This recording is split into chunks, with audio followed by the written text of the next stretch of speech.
It's Monday, December 10th, Tuesday, December 11th, if you're on the East Coast or across the pond. And this, my friends, is Spaced Out Radio. Hope you had a great day and night. I am your host, Dave Scott, broadcasting to you live from the Great White North on top of the snowy mountains of central British Columbia, right here at SOR headquarters. We welcome you nightly on the SOR Radio Network and Deep Talk Radio. Remember, all of our archives are free at youtube.com/Spaced Out Radio. Just do me a favor, hit that subscribe button. Our website is spacedoutradio.com, where we have a plethora of features for you. You can rock out to Bumblefoot, soon shop at our brand new store, read up on Captain Shirk's SOR Newswire, and so much more. Tonight's show is brought to you by the YouTube channel Ensuho. Sebastian Martin brings high-quality messages to the masses. Go to our website, click on the Ensuho banner, and subscribe today. Man, are we going to have some fun tonight. I love it when these people come on the show, because tonight we are going to go for a ride to the other side, as Barry and Connie Strohm are with us to do a little channeling. Barry and Connie use a spirit board to communicate with spirits to find some of the most historic answers they can come to with some of the world's biggest mysteries. So tonight, after having Barry on just a couple of months ago, we thought it would be fun to have a real rock and roll type night. And we're going to see if Barry and Connie can contact some of the world's greatest rock and roll musicians and see if they'd like to come through with your questions. Sure, it may sound hokey to some, little peek woo to others, but nonetheless, it's all about the fun and intrigue as we communicate music with the other side. Then at the bottom of hour number 3, Olaf Phillips will be with us from Paranoia Magazine with another edition of the SOR News Wire. Barry and Connie Strohm, Merry Christmas. Happy holidays to both of you. Barry, it's great to talk to you in short notice. Connie, we haven't talked to you in a while, so I'm going to start with you, Mrs. Strohm. How you been? I have been fine, thank you. Oh, it's wonderful to hear your voice again. Wonderful to hear your voice again. And Barry, I know we talk quite a bit, but it's always a fantastic opportunity when we can get you back on the show as well, my friend. Well, I appreciate the compliment. I feel it's a bit exaggerated, but at least we're here. Now, I do have to ask, because every time you're on the air, you own an antique store in Pennsylvania, which the running joke over the last couple of years, you've had it for sale, but the ghosts and spirits inside that building don't want you to sell. So I need an update. What's happening? First off, before we get into that, because we got new listeners all the time, tell everybody about your antique store first and foremost, and why the spirits haven't allowed you to sell. Well, we have a store here. It's a 30,000 square foot store. It's in little town in New Oxford, near Gettysburg, Pennsylvania, and it is it's like this basic ghost condominium. We actually have a portal down in our basement where they swing through. We have cameras on them. We watch ghosts every night on our security cameras here in the store, and we've become very friendly with them. They know that they're very welcome. They pull tricks on us. They'll turn the lights off, lock doors, and they just generally enjoy having us around. Whenever we're doing radio shows like this, we have a couple of them usually show up, watch the show. It was a building dates back to 1877 when it was a shoe factory. They made shoes here until 1970. And we actually have 8 individuals that worked here when it was a shoe factory. Spirits. We talk to them, they talk to us, and we've got a bunch of them gathered tonight because we've got some very famous people they want to see, and they've really resisted us selling the store. I think we finally found somebody they approve of. We're working with a little bit of luck. We may soon be able to go home, but we brought the potential buyer in. We've introduced him to our ghosts. They tell me that he approves of them. The ghosts approve of him, and we're on the right track. Wonderful. I mean, hey, to get that approval from them so you guys can sell, because you guys want to head home. Home is in Utah. Yes, it's in Park City, Utah. We would really like to get home sometime. Well, I'm hoping that this is the one that this is going through, because next time I make myself down to Vegas, I want to make sure that when you guys are there, so I can rent a car and drive over and say hello to you guys. Well, we're 30 miles outside of Salt Lake, so when you go driving down to Vegas, you come almost right by us. That'd be great. Absolutely. Absolutely. Connie, maybe you can kind of get into it a little bit for our audience on how you guys got started in the whole channeling sessions. Well, the guides put things together for you. About 2 months after we became Utah residents, I got called for jury duty. And I got pulled on one of the cases, and I sat in the jury room next to this lady, and she and I became instant friends. And we were friends for about 3 years. The two couples used to go to dinner together a lot and have a lot of fun. And then we started having things going on here at the store. So one time when I was home, I was telling her about it, and she said, "Oh, well, if you guys are doing that, then you probably won't think that we're crazy if I tell you what my family's been up to for the last 40 years. And come to find out, they did board channeling. So they taught us how to do it, and that was meant to be. It was all set up. Mm-hmm. Was it hard to convince old Barry here to that you weren't going a little bit too peak woo with getting into the whole channeling, or was he pretty open about it? Because us men can be stubborn, Connie. Oh, hey, tell me, I know about that. I've been married almost 54 years to him. But that hurt.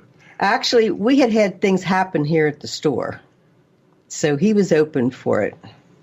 And when we went home, they actually invited him to a channeling session, and the guides came right through to him and said, "Hi, Barry, soon to be famous Barry Strohm. We've been waiting for you."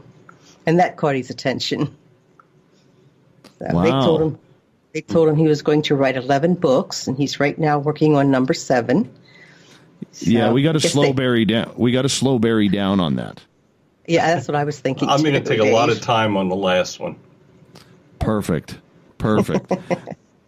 And Barry, how have you enjoyed this experience personally? Because it has become a very, very large part of yours and Connie's life.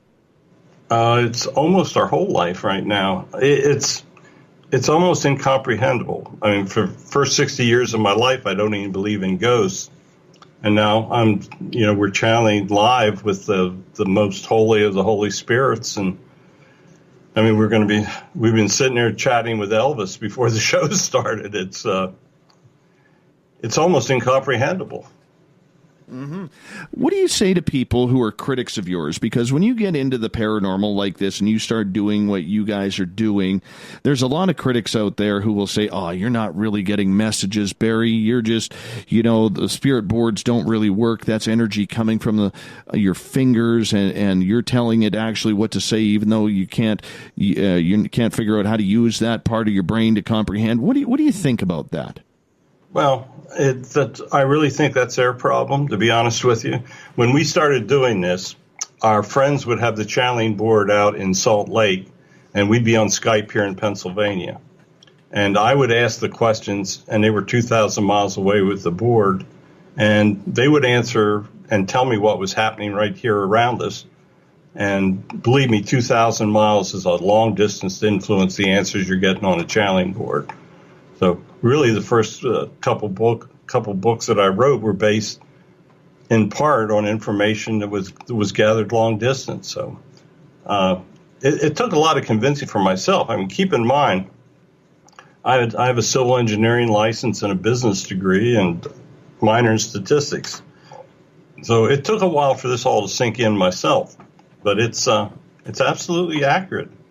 I mean, sometimes we get a few bad answers, but I believe we're as much as 80% accurate on what we do now. And one thing that we've done for the skeptics is I've started posting our channeling sessions on YouTube. I have a channel under my name, Barry Strohm, and you can go in and you can actually watch channeling sessions, see it take place, watch us receive the messages, and listen to the content. And the content of the messages is just, sometimes it's so incredible that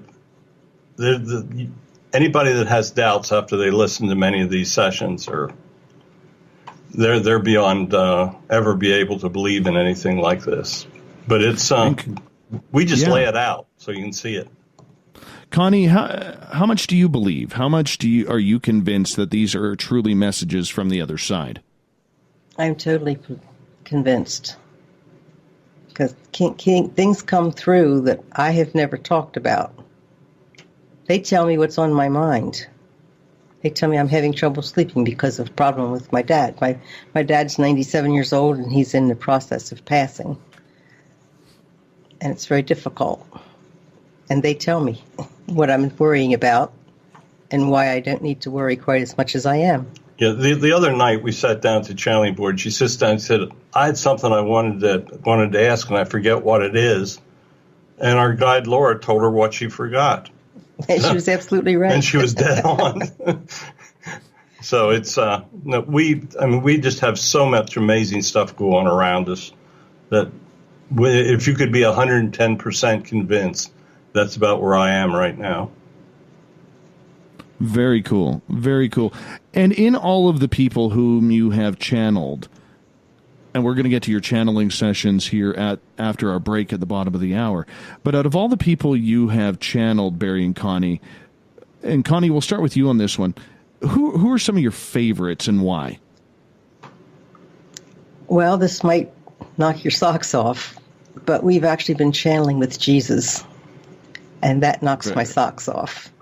Yep. We've channeled with him. We've channeled with the Blessed Mother. We've channeled with Mary Magdalene and quite a few of the saints.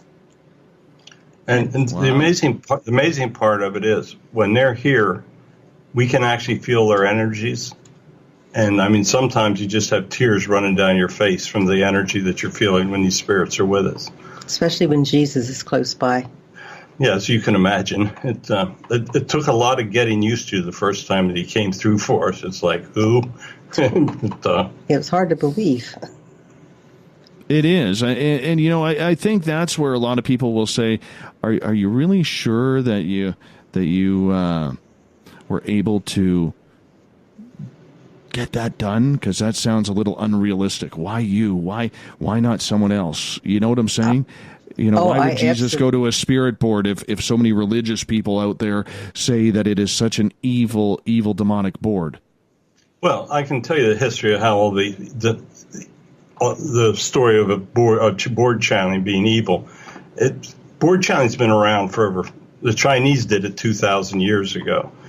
And through the ages, the psychics were the ones that were bringing out the truth, because they would receive these messages, and quite often what they were hearing was contrary to what the church at that time was preaching. So they decided to put it into the Bible that anybody that speaks to the ghosts or spirits is demonic, and they're not, that's speaking the truth. In actuality, all the great prophets were psychics. Where do you think individuals like Moses got his information? He received mental messages from the other side, just like we do. If you stop and think about it, the concept of psychic abilities didn't just start happening 100 years ago. It's the great prophets all had the gift, and that's how they received their messages. Wow, that's pretty incredible in regards to everything that is going on, because for so many, we try and get into any type of spiritual contact. We want to know our prayers are heard. We want to know that whether it's our guardian angels, God, Jesus, whoever you believe in, is there for us. And for you to get that confirmation, that has to be very spiritually cleansing for you. It is. It's beyond cleansing. Now, we've had, and we can tell you, we can assure you that every word of prayer is heard. One night, I will usually say a prayer the night before we're doing a channeling session so they know where I'm headed. And one night I prayed for two different things. And I started the session by asking if I could do the one. And the guide comes back and says, no, we want to talk about the other thing you prayed for tonight. So, I mean, they absolutely hear every word. How do you know that you're not being deceived by the messengers? That you're actually speaking to whom you think you're speaking with? Well, in the case of speaking to Jesus, he told us that he was going to give us the ability to heal as proof that we are speaking his words. And he's gave me a special prayer, and I've actually been able to heal like a dozen people with this prayer. And that's pretty good proof that you're talking to the big man. Do you, when you are doing your sessions, do you have any other equipment kind of watching over you, any EMF detectors, any type of thermal type imaging cameras, or anything that you can maybe look at to compare your proof? Or do you need proof at this time for what you're going through? No, we've gotten so sensitive. We can actually feel different energy types. If something feels bad with the energy, we just stop, and that's the end of it. And we always start our sessions with this prayer of protection. We ask the guides to give us the prayer, and it is the actual words of the spirits that we use to protect us. I'll let Connie say the prayer for you. It's a great little short prayer if you want. Wonderful, yeah. Let's do it. Okay. It's God, please grant us your wisdom and protection. Grant us the knowledge that we can handle and protect us from those things that would harm us. Keep the messages positive and pure love. Protect us from our egos. We ask these things in the light of the seen, the unseen, and the honesty of God. Amen. And those are the actual words of the spirits. And we start every session. When we sat down here tonight, the first thing we did was say the prayer, because we knew we were going to be working with the spirits. Yeah. Even if we get on just for a few minutes to talk to our cats, we say that prayer. Yeah, that one probably caught everybody off guard. I actually have 3 videos up on my YouTube channel where we channel with our cats. They're really funny. They got great personalities. Oh, I bet. I absolutely bet. Now, when you are on the channeling board, do you control who is going to come through, or do you open it up to just say, okay, as long as you're of peace, love, and light of God, you can come through and talk with us, or do you go after specifics? Because I know from our history together, you have channeled everything from extraterrestrials to religious leaders to country leaders and a lot of people and animals in between. Yeah, we usually target it. We used to ask when we would have guests in, we would ask if there were any spirits around. But basically everything that we do now is pretty targeted. I'm either getting information for the books, or I'm channeling sessions to get messages for our Facebook group or to make the videos on YouTube.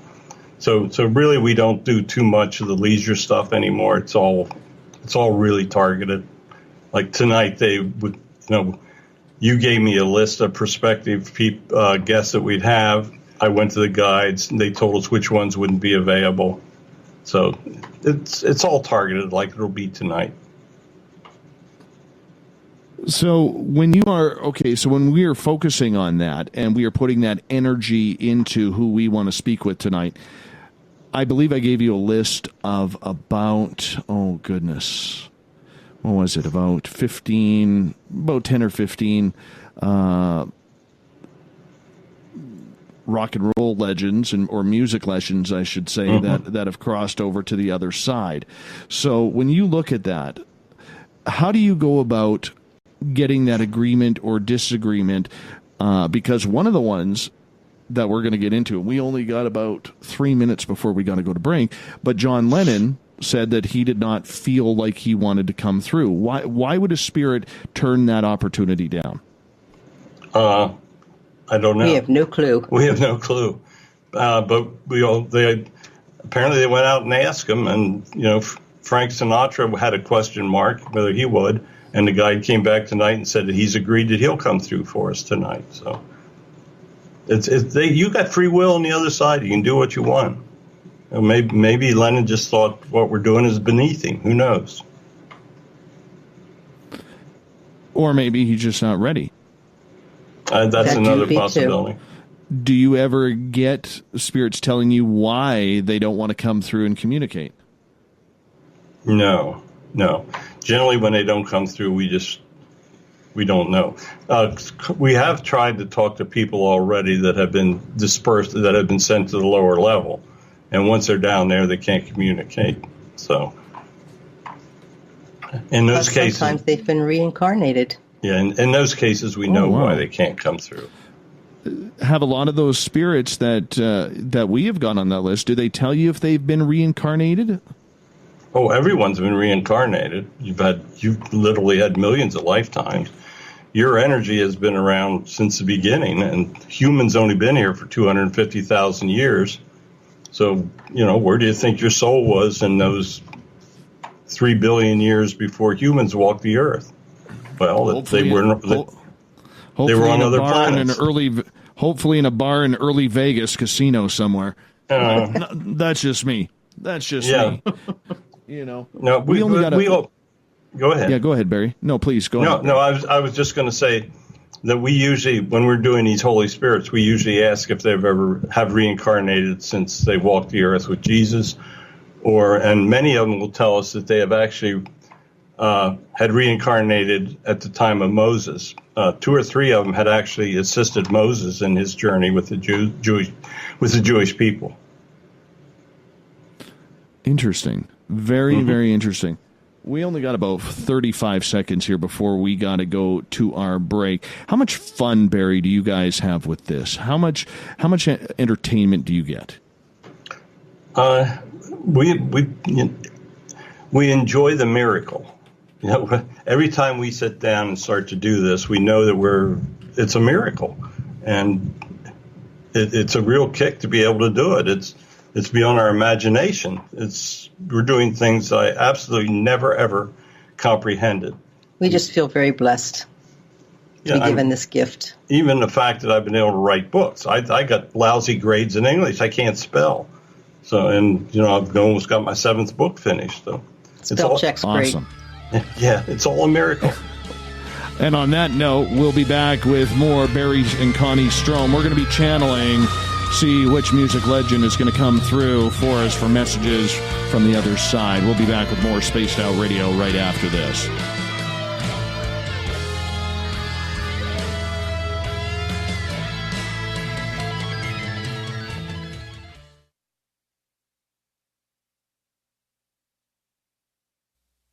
You're listening to Spaced Out Radio Live with Dave Scott on the Deep Talk Radio Network.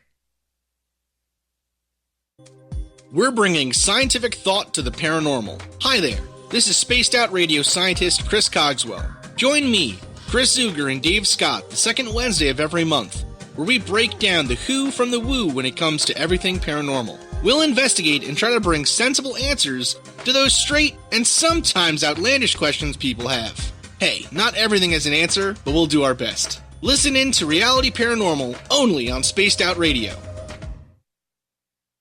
Hello, this is your guitar man, Ron Bumblefoot Thal, and I have to tell you, I love the response I get for Little Brother is Watching from Spaced Out Radio fans. It's amazing how music can inspire and make people think deeper about what's going on in the supernatural world. You can head over to my website, bumblefoot.com, to check out my music, my guitar workshops, my touring, even check out some of the hot sauces that I'm working on. And make sure you keep on listening, because with Spaced Out Radio, you know Little Brother is watching. Visit purpleplates.com today. For over 40 years, the Purple Energy Plates have been delivering amazing results for their many customers. Inspired by the great genius Nikola Tesla, the harmony, healing, and energetic effects of the plates have proven over and over to be beneficial and often miraculous to thousands of customers. Check their site for daily specials and choose from their many energy products. You won't be sorry. Visit them today at purpleplates.com. You know, it's hard being the bad man of ufology, but that's just the way that I like it. This is Chris George Zuger, and I'll be hanging out with Dave Scott and SOR scientist Chris Cogswell for Reality Paranormal, the second Wednesday of every month. And our job is to break it down and come to conclusions as to what is really going on in the supernatural world. I'd love for you to join us right here on Spaced Out Radio. Looking for a place to advertise at a very reasonable cost? Look no further than Spaced Out Radio. SpacedOutRadio.com has an advertising tab that you can click to check out our daily, weekly, and monthly packages to play on the radio, or our website including social media. From commercial spots to banners, we have it all. Check out our competitive pricing today. Coming soon to our website, spacedoutradio.com, is the SOR Space Travelers Club. For just $5 a month, you can get into a private area on our site where you can hang with other listeners in our chat room, post in our forum, and check out a bunch of exclusive content and store that won't be found anywhere else, including a nightly after-show party with Dave. It's going to be the best $5 a month you're going to spend. The SOR Space Travelers, only at spacedoutradio.com. Are you intrigued by Paranormal Talk Radio? You'll love the new Paranormal Radio app from TalkStream Live. You'll find a great selection of talk shows covering UFOs, ghosts, strange phenomena, and much more. Download the Paranormal Radio app now and start listening to the very best in paranormal talk entertainment, including the network you're listening to right now, the Paranormal Radio app, free in Google Play and the iOS App Store. Did you know Spaced Out Radio runs 7 days a week? Hi there, this is Tessa Nicole Thomas, and I'm here to take you on a paranormal journey each Saturday and Sunday night. Why change the station when you have it all right here? Together, we'll hang out and share some strange and scary stories. And don't forget, we have Psychic Sundays as well, so come tune in Spaced Out Weekend. We get going at 9 p.m. Pacific, midnight Eastern, only at spacedoutradio.com, where we own the night. A timepiece is a reflection of who you are, and what better way to show off the real you than with an Escape watch? Escape is a lifestyle brand accessorizing your days and nights. Choose to escape and create the life of discovery that you deserve. Dream, play, unite with your own personalized Escape watch. Head to escapewatches.com. There is no time like the present to enjoy your escape. Use promo code SMF2017 for your 20% discount today. You hear footsteps in the empty room above you. A rocking chair begins rocking by itself. Don't be afraid of the things that go bump in the night. Reach for Spirit Storybox, the iPhone app the Huffington Post UK called the only ghost hunting app you will ever need. Spirit Storybox. The spirits are telling their stories. Are you listening? Heading to Vancouver and looking for a night on the town? The Moose Vancouver is the bar that never stops rocking until 2 a.m. every night. The Moose has great food with everything on the menu from $6.95 to $8.95. Fantastic, vibrant staff and rock and roll that will bring you back to when the music was real, the hair was long, and the guitars were rocking. Get your party on at the Moose Vancouver, the official party bar of Spaced Out Radio. Are you tired of being blocked, shadow banned, or placed in jail for simply posting your thoughts on social media? Social Media Freedom can take care of that for you. Social Media Freedom is the newest and one of the best free new apps that allows you the freedom to post what you want, when you want. It takes seconds to download from your app store. Come join the tribe at Social Media Freedom. It's time to set yourself free. Hi there, this is Geraldine Orozco from San Francisco's Bay Area Meditation.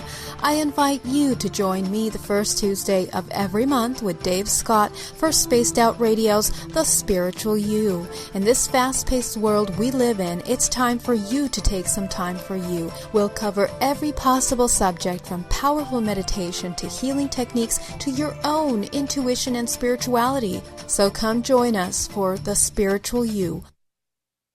So, you love talk radio? Then you'll love TalkStreamLive.com. TalkStream Live is always on, 24/7, with the best streaming talk shows. Find your favorite talkers and discover some new ones. It's free, readily available online or on mobile with any smartphone or tablet. Finding your favorite talk shows all in one place has gotten a whole lot easier. Just go to TalkStreamLive.com. Be sure to download the free apps from Google Play or the iTunes App Store.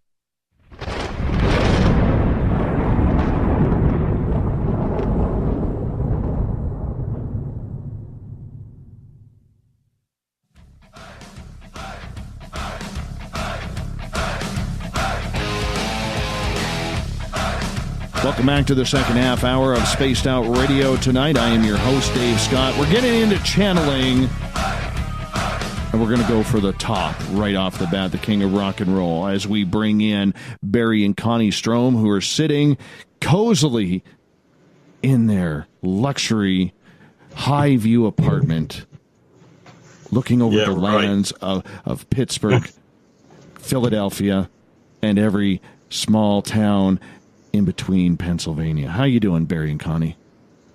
We're doing great. After that lead-in, I'm not sure. Now, we're going to get into some channeling here in regards to it. And what we want questions from the audience as per the channeling session. So if you're on Twitter at hashtag Spaced Out Radio, you're in Revolution Radio, you're in Spreaker or the SOR Space Travelers, make sure you put them in capital letters so that way I can get it. So I'm going to leave it to you to introduce our spiritual guest, if we can call him that, Barry. Yes, we are honored tonight with the spirit of Elvis Presley. We have actually channeled with him several times before. He's a wonderful spirit, and he has volunteered to come through and give you messages or answer questions or whatever. But we actually have his spirit presence here. We can feel his energy, and he's looking fine in his white suit tonight. Uh-huh. For people who may not know, what do you mean by feel his energy? When the spirits come close, you'll feel an energy field. It's like a tingling or a coldness, or it's just like you're feeling this static electricity. And we've been speaking with him during the break, and he came close, and I could feel that energy, and it's there. It's most people don't realize it, but spirit energies are with you. I mean, sometimes even when a family member shows up and you feel this cold breeze or a coldness, sometimes that's a spirit presence, and that's a type of energy. Very intriguing. Very intriguing in regards to that. Okay, so let's bring forward the king of rock and roll, Mr. Elvis Presley, via channeling session, Barry and Connie Strohm. And let's bring him forward, and how open would he be to questions from the audience? Oh, he'll answer questions for you. The last time we had him, he answered some very personal questions. So, perfect. No, he'll speak and answer. Perfect. Yeah, he's saying I'd be only too pleased to answer questions for anybody from the audience. All right, I'm going to start off with something fun here. What does Mr. Presley on the other side think of all these people who believe that he is still alive and hidden in like Chattanooga, Tennessee, or someplace like that, serving coffee at a truck stop? He's saying I get a good laugh. He says, I think it's funny. I think it's funny that people would actually be that gullible. But from over here, we get an entirely different perspective. Marcus on Twitter at hashtag Spaced Out Radio is saying, can you please ask Dead Elvis why he tried to have the Beatles deported?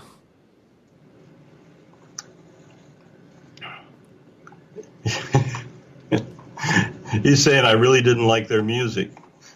They were counter to what we were trying to do at the time, and we felt like those of us in the business of rock and roll felt like they had no business coming over here and bringing their music.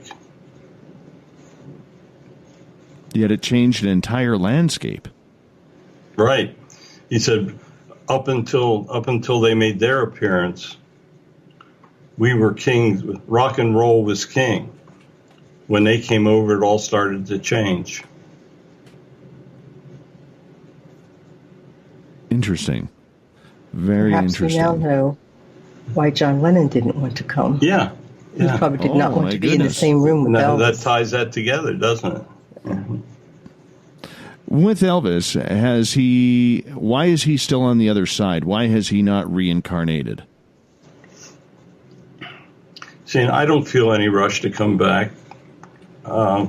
Things are really screwed up in our country right now. It's a good time to stay over here and just watch what's going on. Every time a musician passes away, there is all these internet memes that kind of go up with that musician being welcomed by other musicians on the other side.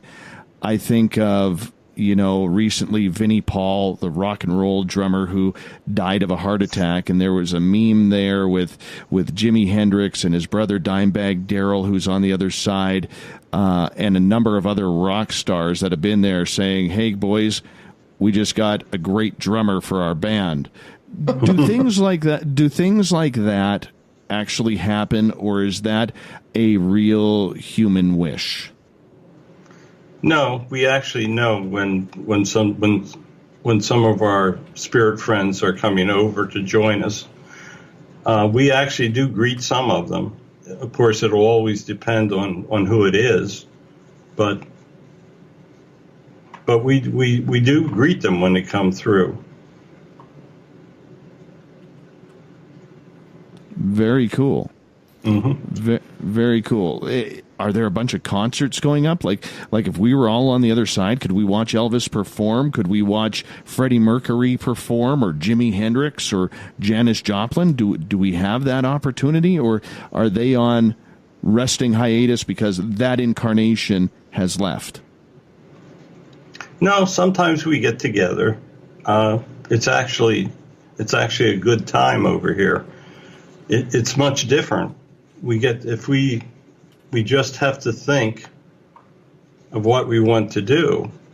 And let's say if I want to get together and sing with Buddy Holly, we can do that. I want to say hello to Irina on Twitter, who is listening in, and Irina is asking, does Elvis have any contact with Michael Jackson? Yes, I see Michael over here. It took him a little while to get adjusted, but he's pretty much used to what we do now, and he's had some problems, but he's over them. And yes, we do see him. Wonderful. Greg is asking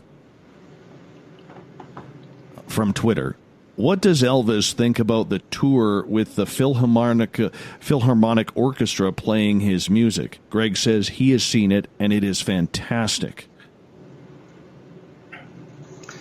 Anytime people appreciate my songs and music, it makes me very happy. And I have been present at their concerts, and I truly did enjoy listening to it. All right, let's get to Sandra's question. What was Elvis's favorite food while in Germany? I really enjoyed their sausages.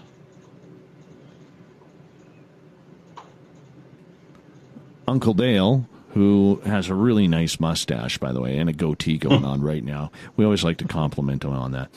He is asking, who was your greatest love?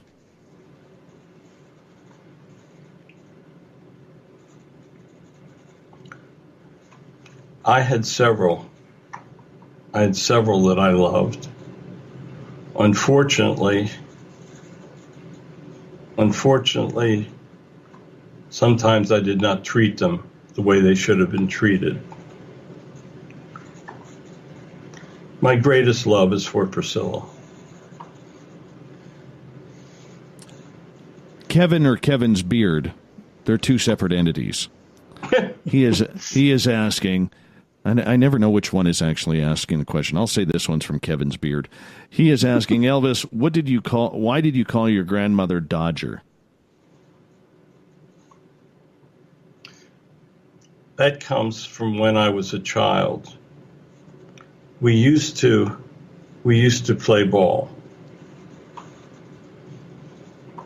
And that's where the nickname came from.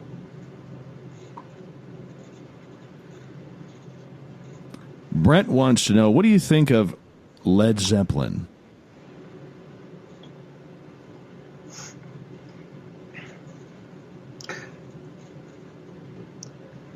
I hate to admit it, but I kind of liked their music. It was obviously very different from mine, but it was a different time. And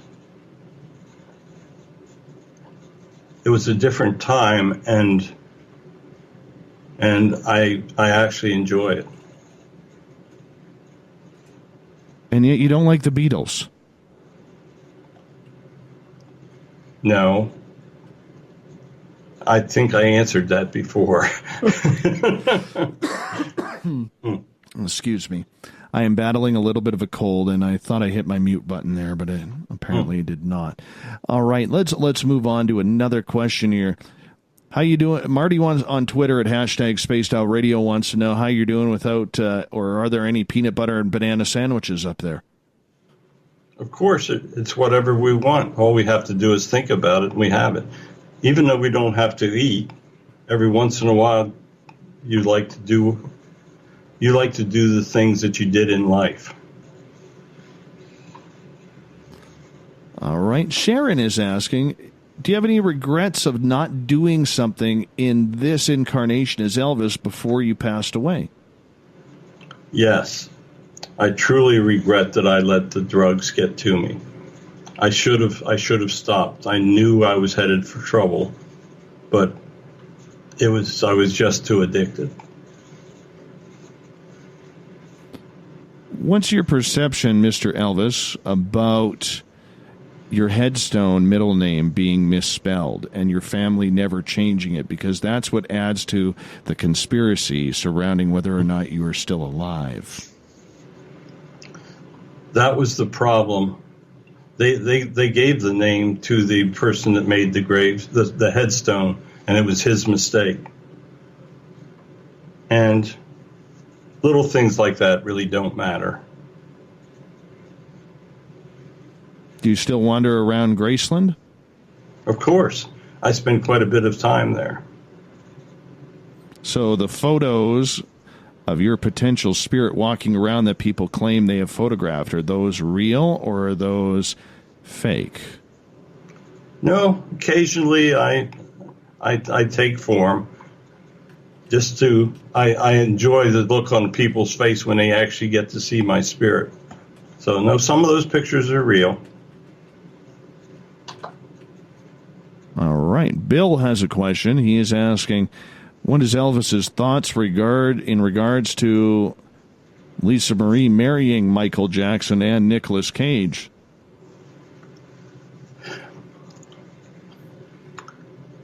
At the time, I wasn't real pleased, but it's her life and her choice. Now that Michael is over here, we've become very good friends.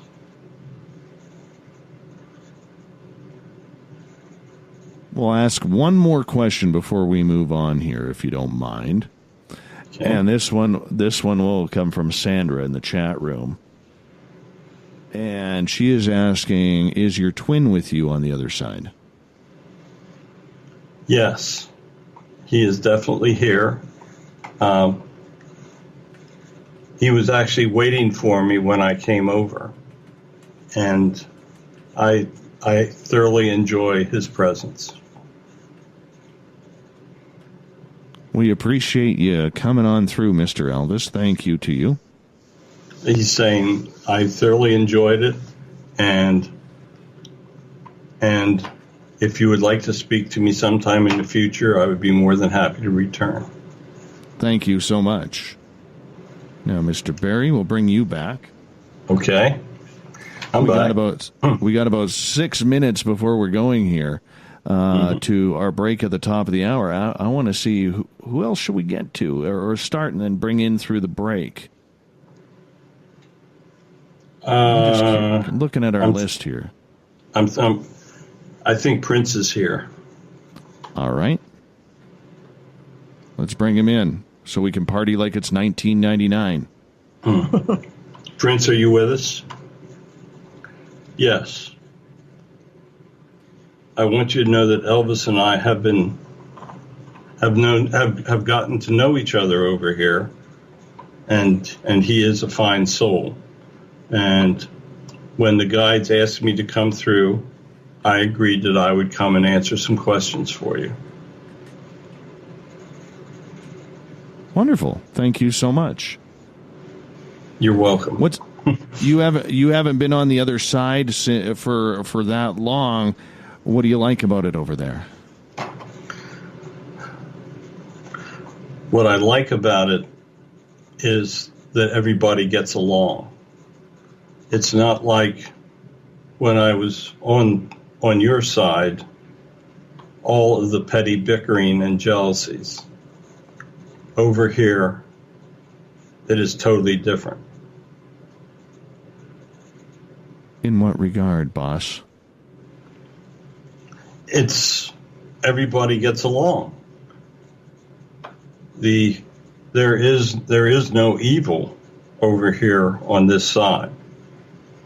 Keep in mind that all evil is on your side. We just simply learn to get along, and it's a magnificent place. The colors are incredible, and we just simply think about where we want to be, and we're there. It's heaven. Heaven is magnificent. In life, I never ever realized that it could be that the coming over here could be this wonderful of an experience. Are you still wearing a lot of purple over there?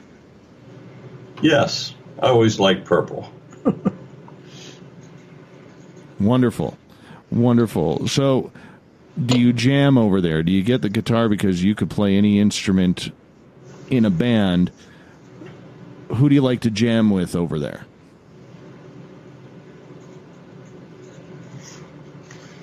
That depends on who I'm around. I don't really get along too well with the rappers. They seem to be in another world. Michael is a lot of fun, and of course Elvis, who was just here, and he's standing here watching me speak at this time. Joe is asking if you get to drive around in a little red Corvette. No, we don't need cars here. I could if I wanted to, but yeah, we just think where we want to be, and we're there. You are one of many musicians who passed away due to drug overdoses. Did you know what you were getting into with the fentanyl and OxyContin? I knew what I was getting into, but I tried. I always thought that I could beat it. But the addiction was just overwhelming. I am now so sorry that I ever started it. But yes, many of us over here have died from the same drug abuse. Wow. When you We only got about a minute 30 here before we got to go to break, and then we'll hold Prince onto the other side because I'm sure there's going to be some questions from our audience going forward here. When you passed away, did you realize that your legend in music was that large? Not really. I knew I had a lot of fans, but I never truly appreciated the scope of all those that liked my music until I got over here. I was very sad to see how my death affected so many people. Once again, if I could take one thing back, it would be my addiction.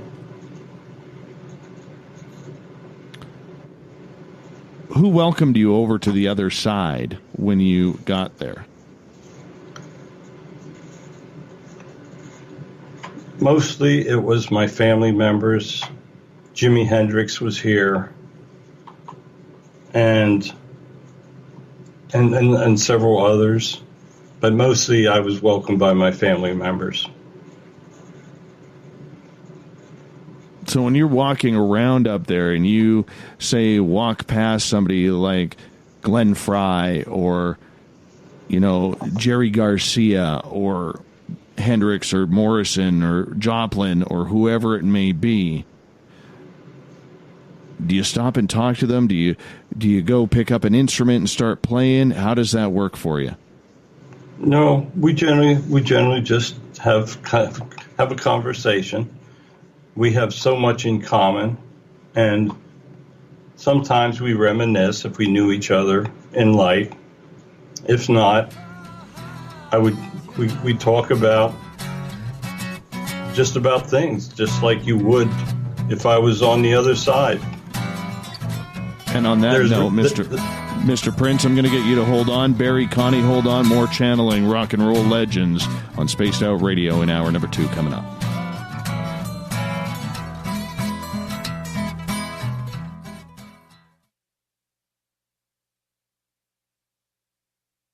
Looking for the stories of the strange and weird that you will find hard to find anywhere else?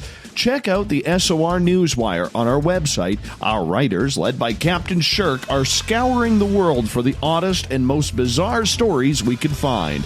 Everything from weird crime to suspenseful and paranormal. We're working hard for you to bring you the most intriguing news of your day. Check out the SOR Newswire at spacedoutradio.com today. Every night on Spaced Out Radio, we have places for you to hang out. Hi, this is Carl. Join our SOR Space Travelers group on Facebook for live chat. On Twitter, using hashtag Spaced Out Radio, you can also join us in our Spreaker chat room. Check us out on Instagram at Dave Scott SOR. All of our archives are free on YouTube at Spaced Out Radio. By the way, I'll be watching you at your window until you do. Bye! You're listening to Spaced Out Radio Live with Dave Scott on the Deep Talk Radio Network. So, you love talk radio? Then you'll love TalkStreamLive.com. TalkStream Live is always on, 24/7 with the best streaming talk shows. Find your favorite talkers and discover some new ones. It's free, readily available online or on mobile with any smartphone or tablet. Finding your favorite talk shows all in one place has gotten a whole lot easier. Just go to TalkStreamLive.com. Be sure to download the free apps from Google Play or the iTunes App Store. Get your horns up with me on Spaced Out Radio. This is Ron Bumblefoot Thal. Come tune in to SOR where you can hear me rock out with Little Brother Is Watching, the official theme song of Spaced Out Radio.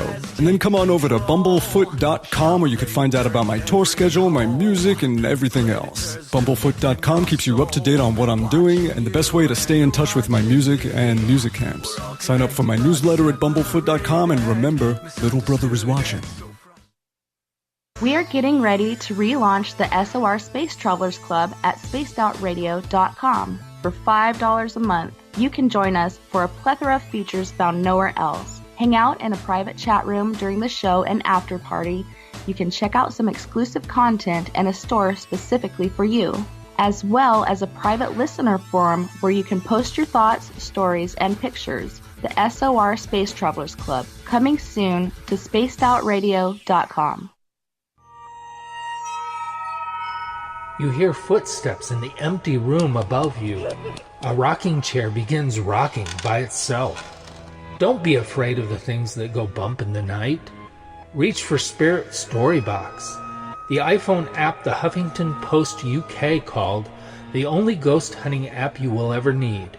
Spirit Storybox. The spirits are telling their stories. Are you listening? The freedom to post what you want, when you want. That's the social media freedom you need. Social Media Freedom is the free app in your app store. No need to worry about going to jail or being shadow banned any longer. It's the freedom to say what you feel. The freedom to know Big Brother isn't watching. It's the way social media is supposed to be. Social Media Freedom. It's time to set yourself free. Download from your app store today. The Call of the Wild is in Vancouver. The Moose Vancouver is one of the hottest bars and restaurants in the city.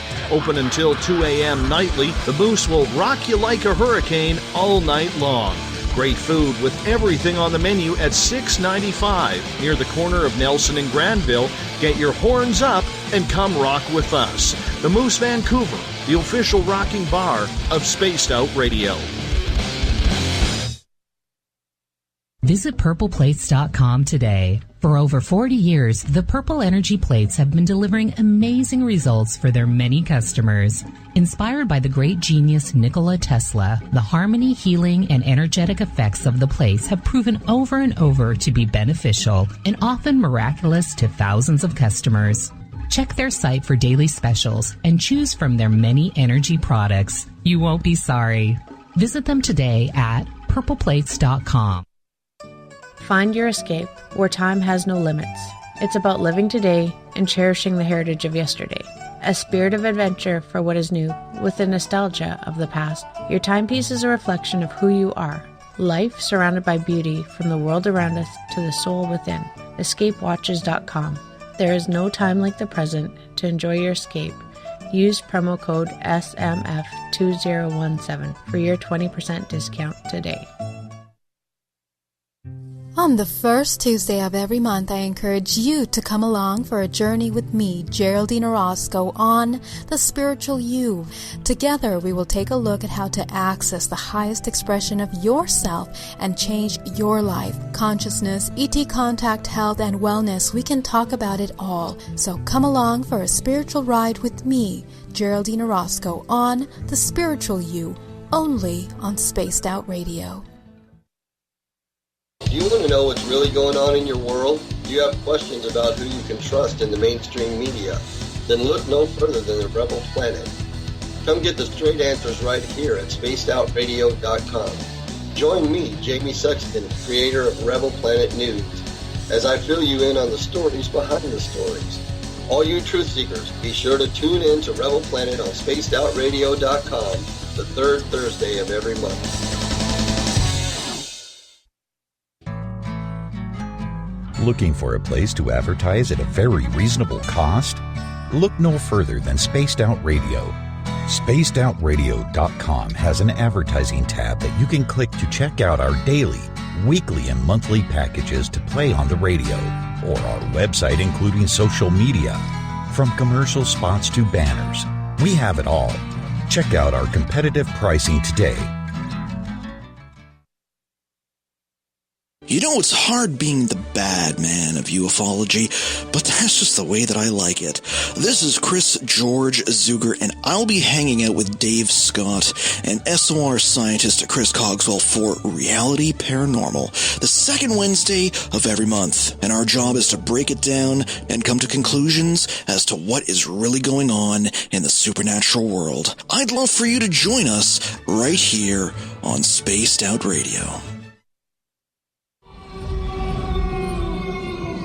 Hey, this is Canadian Paranormal Investigator Mike Moore.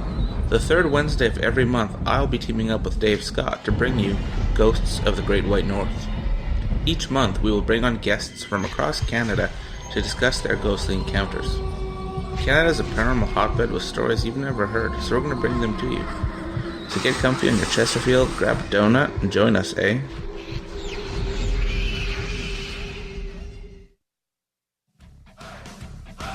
You're listening to Spaced Out Radio with Dave Scott.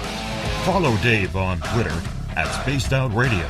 And on Facebook, Spaced Out Radio Show. Welcome back to hour number 2 of Spaced Out Radio tonight. I am your host, Dave Scott. Great to have you with us tomorrow night on the show. William Pullen, a UFO researcher, is going to join us to critique the status of ufology today. We get going at 9:06 Pacific, 12:06 a.m. Eastern at spacedoutradio.com. Hi to everyone listening in on the SOR Radio Network and Deep Talk Radio. Don't forget, all of our archives are free for you to listen to at youtube.com/Spaced Out Radio. Just do me the favor, hit that subscribe button. Bill Cardwell has set the password for tonight in the SOR Space Travelers Club. Agnestis. Agnestis is your password. Make sure you use it wisely, Space Travelers, as Bill sets the password each and every night right here on the mighty SOR. Our website is spacedoutradio.com, where we have a plethora of features for you. You could rock out to Bumblefoot soon, shop at our brand new Spaced Out Radio store.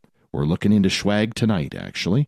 And SOR's Newswire, put together by Captain Shirk. It's good reads in there. You can check out my blog there as well. Tonight we are talking channeling. Barry and Connie Strohm are with us. They are channeling rock musician legends. And if you're just tuning in, right before the break, we started channeling the artist known as Prince. Barry, Connie, and the spirit of Prince, welcome back to Spaced Out Radio. Still here.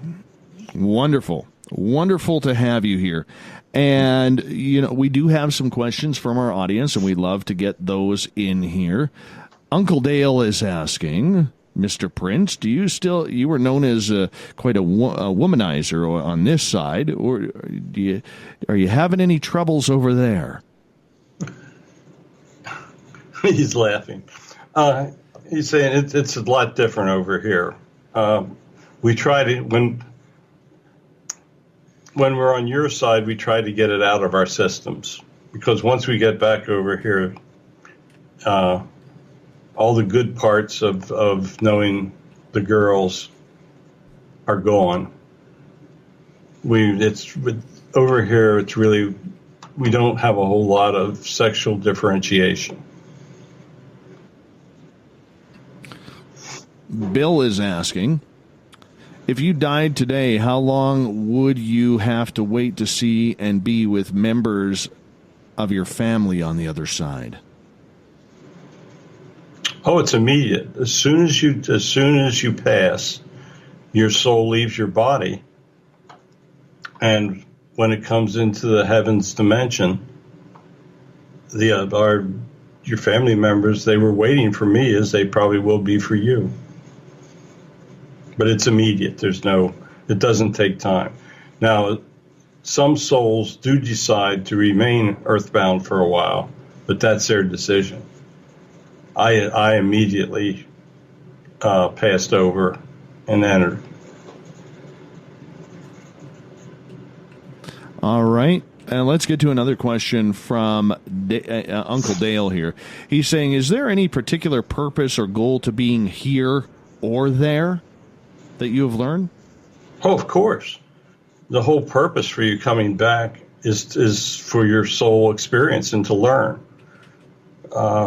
Before I came back, I had a life plan, and I actually followed that plan pretty well. Unfortunately, my plan was cut short with drugs. But no, the whole purpose of a soul returning is that they learn and experience, and hopefully when they return, that experience will help them obtain higher realms over here in heaven.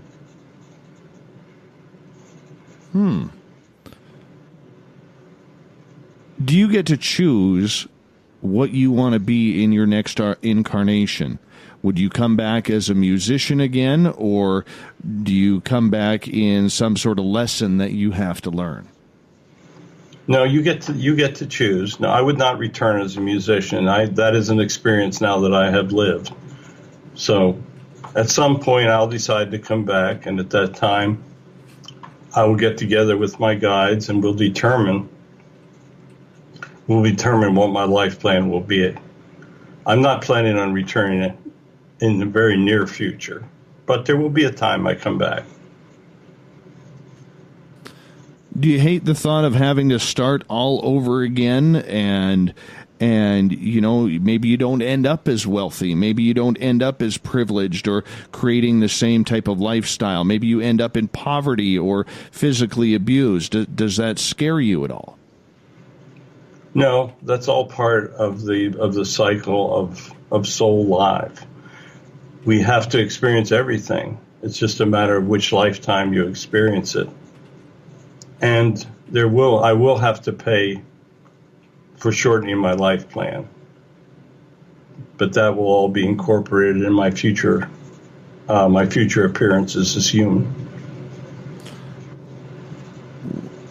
What do you mean by you will have to pay by shortening your life plan? I had an end-of-life plan that because my addiction, I cut short. When you come back, there are multiple points where you can pass and return to heaven. Unfortunately, the drugs ended my life plan prematurely.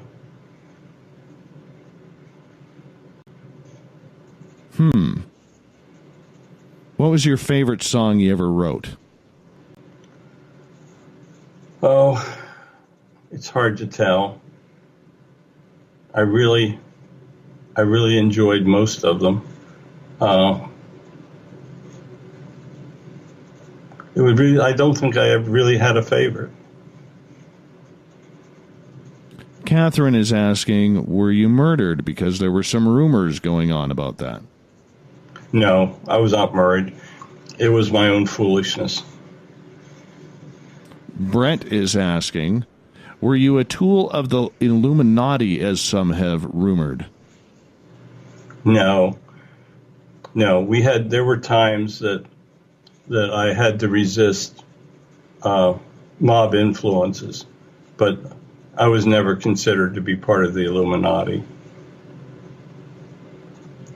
Very interesting. Well, thank you so much for coming on in and speaking with us. We really do appreciate it. Thank you for having me. It was an honor. And should you want to ever speak with me in the future, I would be happy to return. Thank you. Oh, he said good night. Good night. All right. You wanted to bring in Janis Joplin next. Yeah, I think that's who they're telling me they have.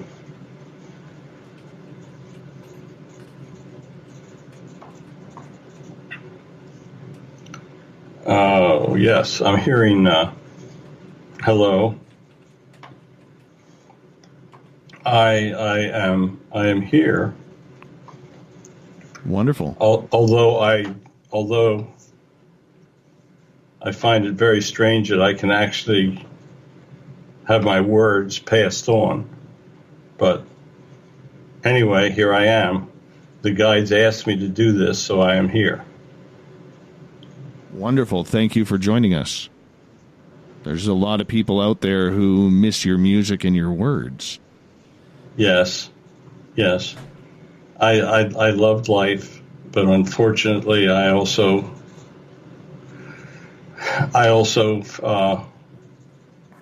fell victim to my addiction.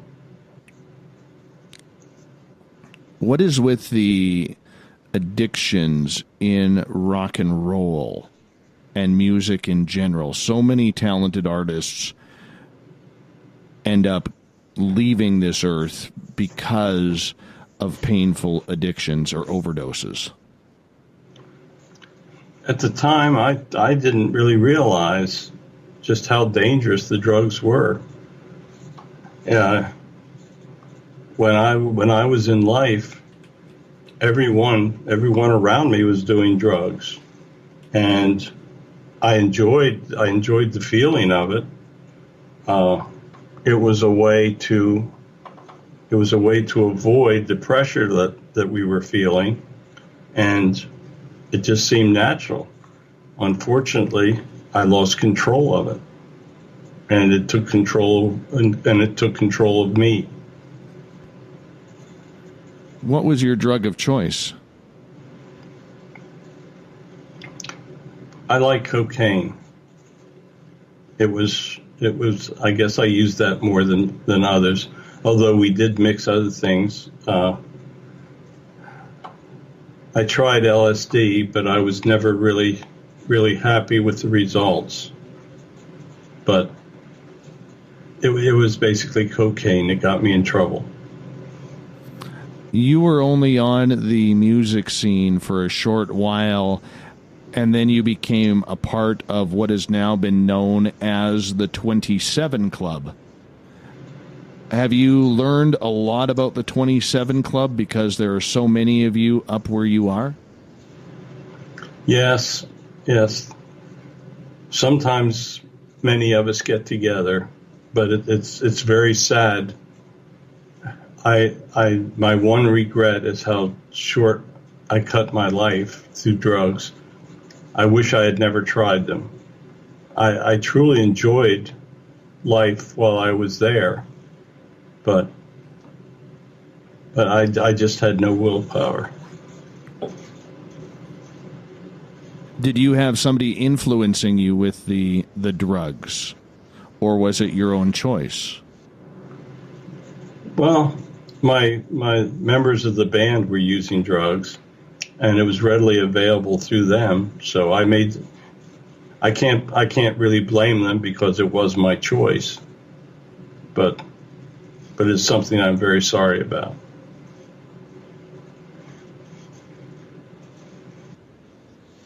What do you miss most about being on Earth? I loved walking out on stage and listening to all the fans and the cheering. It was the most incredible feeling, and I loved my fans. I loved being with them, and I think that was the most wonderful part of that lifetime. When you look around and you see other artists that have had or have passed over due to drug usage, do you talk about it? Is it something that is discussed up there? And what does the conversation go like? Yes, we discuss it. We try to influence those of you on the other side. But when we're on this side, it's often very, very difficult to get our messages through. But we do try to influence those that are taking drugs. But they quite often, the addiction is so strong that they just simply do not pay attention to our influence. Marcus on Twitter wants to know, did the Lord finally buy you that Mercedes-Benz like you sung about? No, unfortunately, I have never seen our Lord yet. That is something that you have to earn. Interesting. Yes, the presence of our Lord is on the highest level, or the highest realm over here. And it is a special occasion when people get to see him. Interesting. What was it like playing at Woodstock? It was incredible. It was crazy. Everybody was crazy. And it was just a wonderful time. I wish we could have preserved those moments.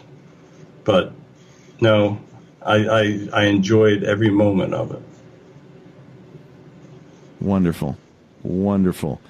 We got a couple more questions for you, if you don't mind. And I just want to get to them here. I'm trying, with all the chat rooms and everything that I'm having to run through here. Sandra is asking, who was Janis's favorite musician?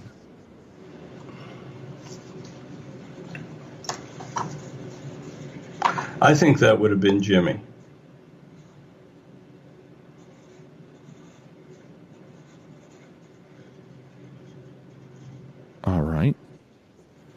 All right. Any reason why? No, I just enjoyed his music. He was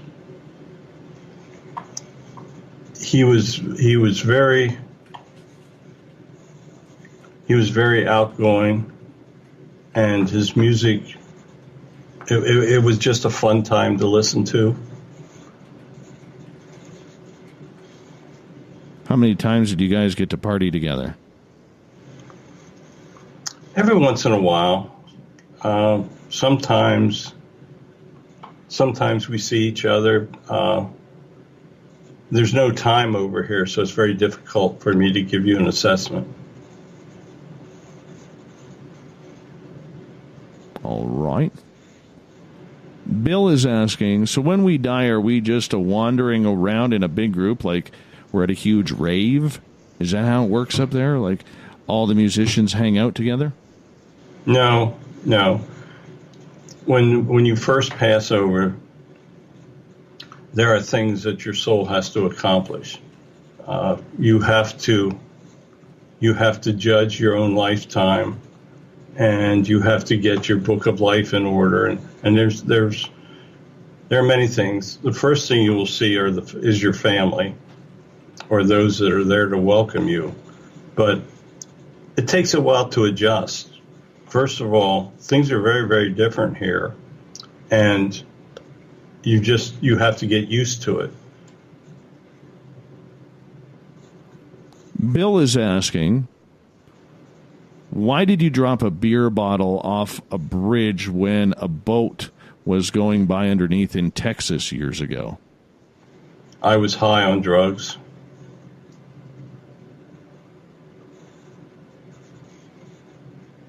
That's a pretty simple answer. Mm-hmm. Catherine wants to know, how would you describe the afterlife in song?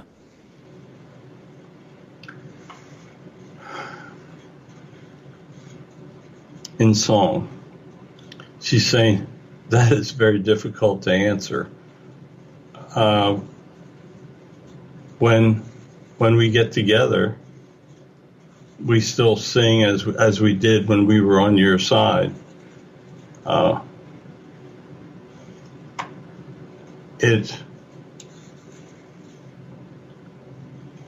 She's having trouble. She said it's just a very, very difficult question to answer.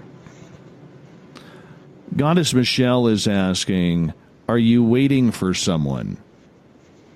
And there's two questions. We'll get to this one. Is there anybody specific you are waiting for to arrive?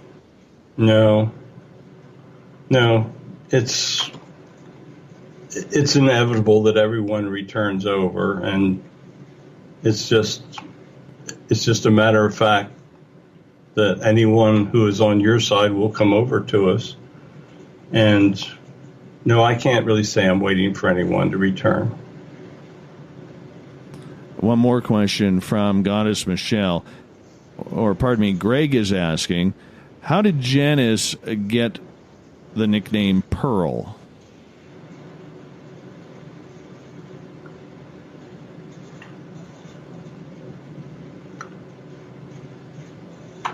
How did she get the nickname Pearl? Pearl.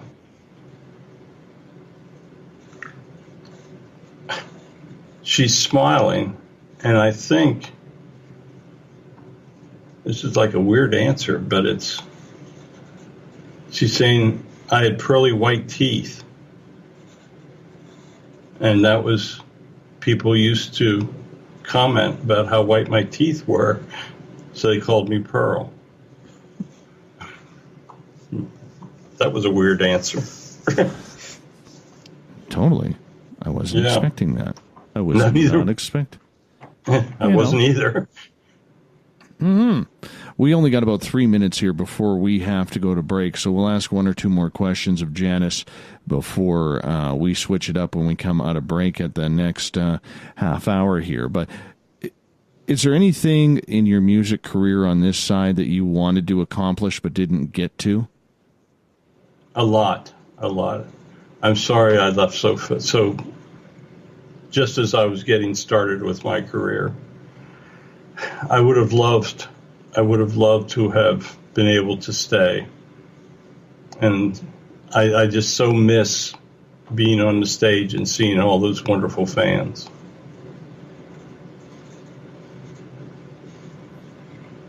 Do you get to meet up with other musicians, whether it's country or rap or classical or blues? Oh, of course. We all get together. Our music type certainly doesn't separate us over here.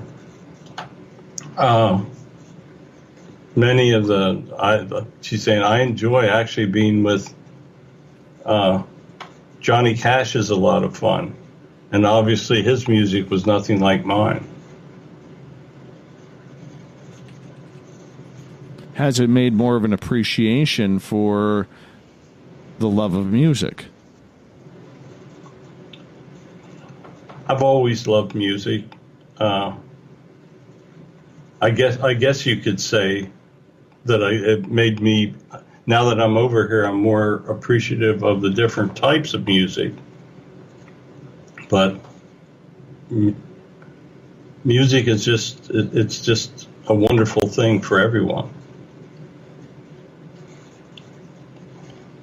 We got about 65 seconds before we're going to go to break here. In regards to Janis, and did she get to, in her young 27 years, accomplish what she feels she needed to accomplish before the drugs kind of took over and took her life? Or is there one thing, maybe off the stage, not on the stage, but off the stage, that she wished she could have done? I wish I could have had a family. I miss not having children.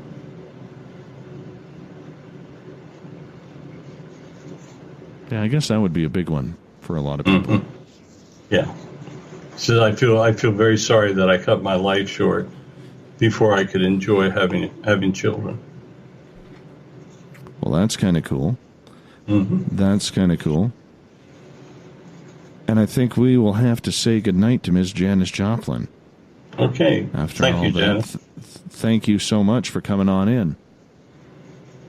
It was a pleasure.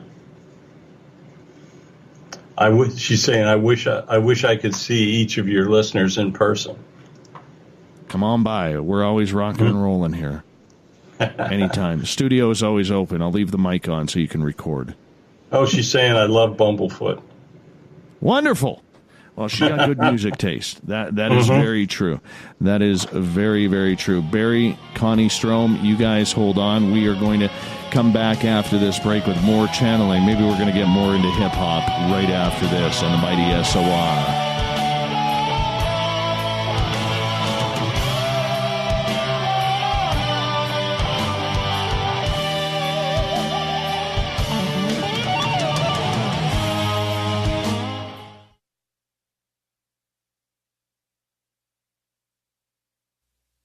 You're listening to Spaced Out Radio Live with Dave Scott on the Deep Talk Radio Network.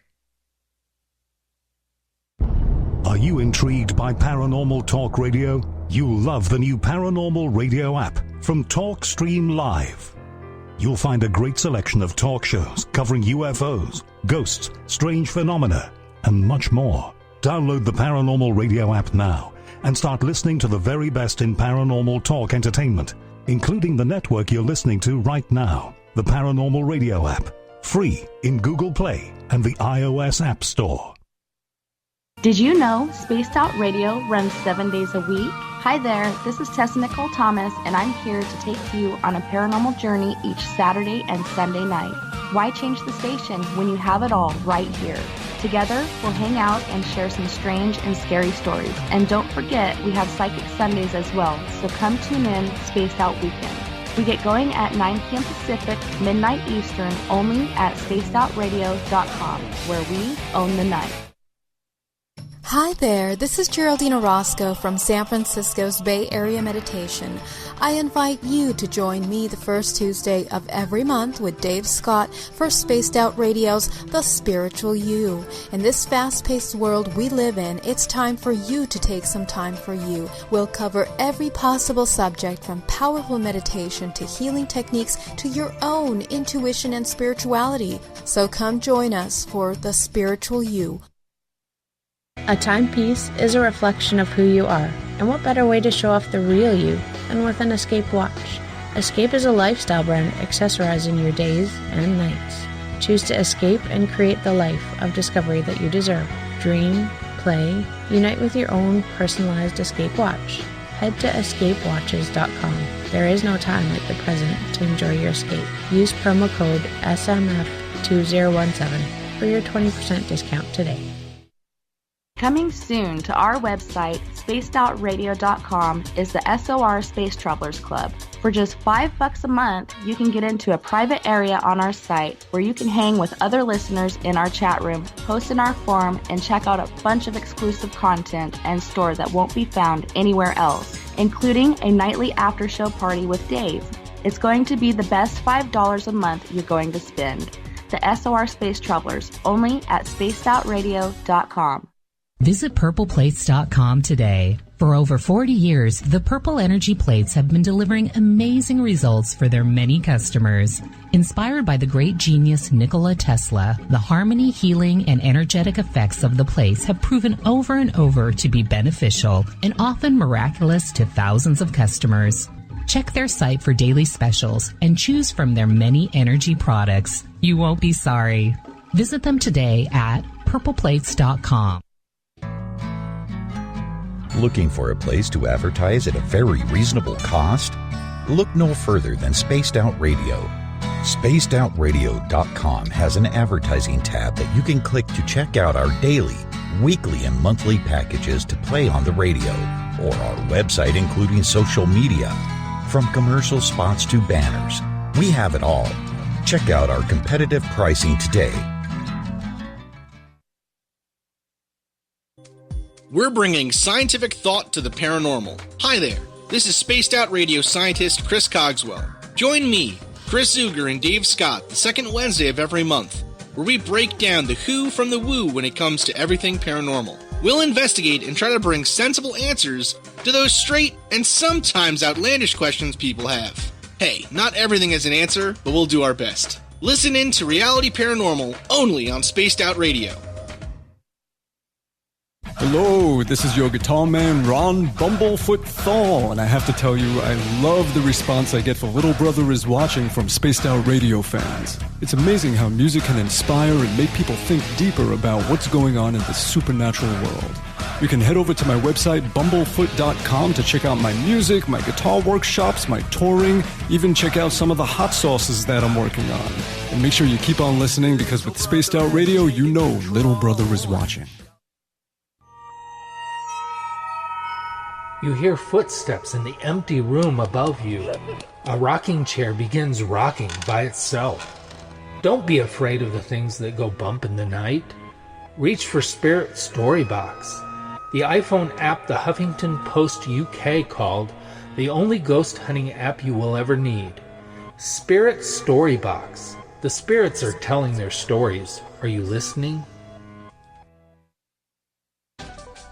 Are you tired of being blocked, shadow banned, or placed in jail for simply posting your thoughts on social media? Social Media Freedom can take care of that for you. Social Media Freedom is the newest and one of the best free new apps that allows you the freedom to post what you want, when you want. It takes seconds to download from your app store. Come join the tribe at Social Media Freedom. It's time to set yourself free. Heading to Vancouver and looking for a night on the town?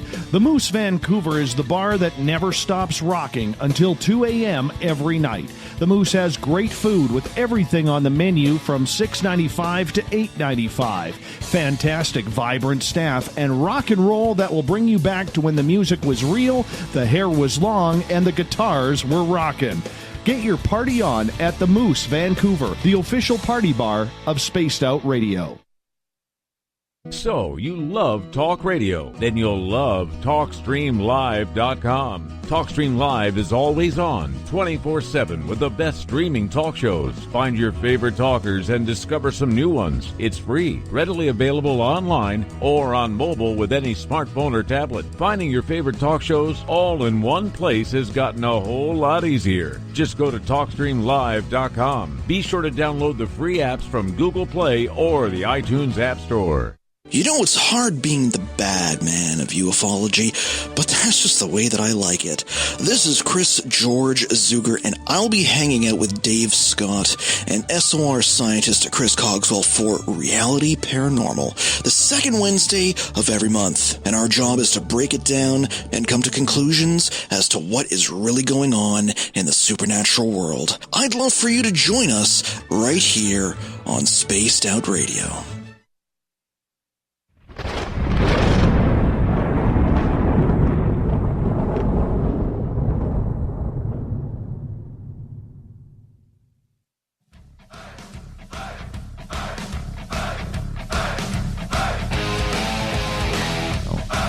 Welcome back. We're past the halfway point on Spaced Out Radio tonight. Good to have you with us. I am your host, Dave Scott. We're talking about Barry and Connie Strohm. We are channeling deceased rock and music legends, and we bring in Barry and Connie Strohm back to the show. Welcome back. Well, thank you. We're still hanging in. Wonderful. Absolutely wonderful. Now, another music legend that your guide said would come through, and I'm surprised this is actually the first time, is Frank Sinatra, old Blue Eyes himself. Mm-hmm. Now, yes, he died about, what, 7-8 years ago now? Maybe longer? Oh, longer than that, I think. Maybe 10, 15? I don't recall. Yeah. All I know is he is one of those artists that I didn't appreciate because I was too young and stupid, but I didn't appreciate until I probably hit about 37, 38 years old, and all of a sudden I heard him on the radio, and I'm like, oh, that's Sinatra. Oh, my God. That is just incredible. He was an amazing talent. Amazing talent. Very amazing talent. Very amazing talent. So, take us through. Right now, he's saying, thank you very much for the kind words. Oh, you're very, very welcome. Very welcome. Mr. Sinatra, how you touched so many people when you were over on this side with your music, with your acting. Did you prefer the music and the performances over the acting, or was it vice versa? I enjoyed both of them, but it was always the music was the priority. I just simply loved to sing. I loved my audiences, and it was a wonderful life. Did you ever think when you grew up in Hoboken, New Jersey, that was the life you would have? I dreamed of it, but I never thought I'd be able to accomplish it. But God was very good to me, and He showed me the way, and things just turned out. Doors opened, and I accomplished things that I never imagined I could do. What was your favorite part of performance? Was it the group you built that you kind of led, the Rat Pack, or was it the audiences, or was it the fact that you pretty much got what you wanted, when you wanted, how you wanted? You were that legendary. It was the audiences. I also enjoyed my friends. I mean, I must admit we did some serious partying, but it always came down to the audiences. When I walked out on the stage, it was such a wonderful feeling to look out and see all those adoring faces and to hear the applause. So it's always the music, but I just love my audiences. Have you partied with Hugh Hefner since he crossed over? I have seen him. We haven't really partied, but I have definitely seen him. And here comes our train in the background. So always, yeah. At least once every time we have you on, the train has to come in and say hello. Yes, it does. It's they come through this time at night, and not much I can do about it. We just can't get far enough away from it. When I get to Utah, I'll get far enough away from it. But I don't blame you. I don't blame you. I do have to ask this though, and this is away from channeling Frank Sinatra. There is no way ever that anybody could say that when now I'm forgetting his name, Hugh Hefner passed away, that he's having a better life up there than what he created for himself here. My God. There is no way possible that he's enjoying it up there more than he did down here. They say it's pretty good up there. Well, I get that. But it was pretty good for him down here, too, though. Oh, yes. He had the best of both worlds. All right, let's go ahead, Barry. No, I was just going to say everything is relative in what you accomplish. So, he lived quite a personal life, but the question is, how much good did he do for others?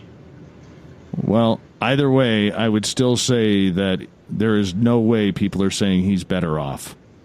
No. That's all I'm saying. Let's get to Gail's question for Mr. Sinatra. What do you think about the controversy around a song you sung, Baby, It's Cold Outside? Oh. It is the most ridiculous damn thing I've ever heard. How in the hell can anybody find something wrong with that song? It was a great song. I love to sing it. The people love to hear me sing it, and there was no evil intent with it. It was just a playful song. To hear what's going on with the criticism today, I can't believe it.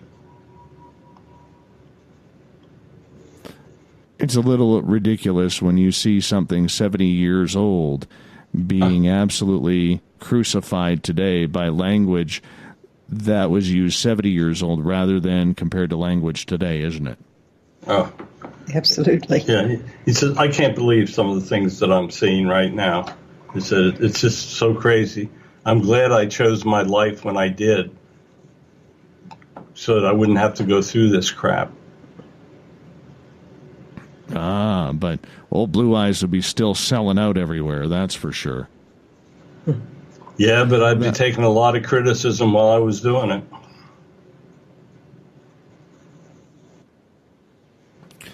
In regards to the Rat Pack that you hung around with, who was your favorite member to hang out with and why?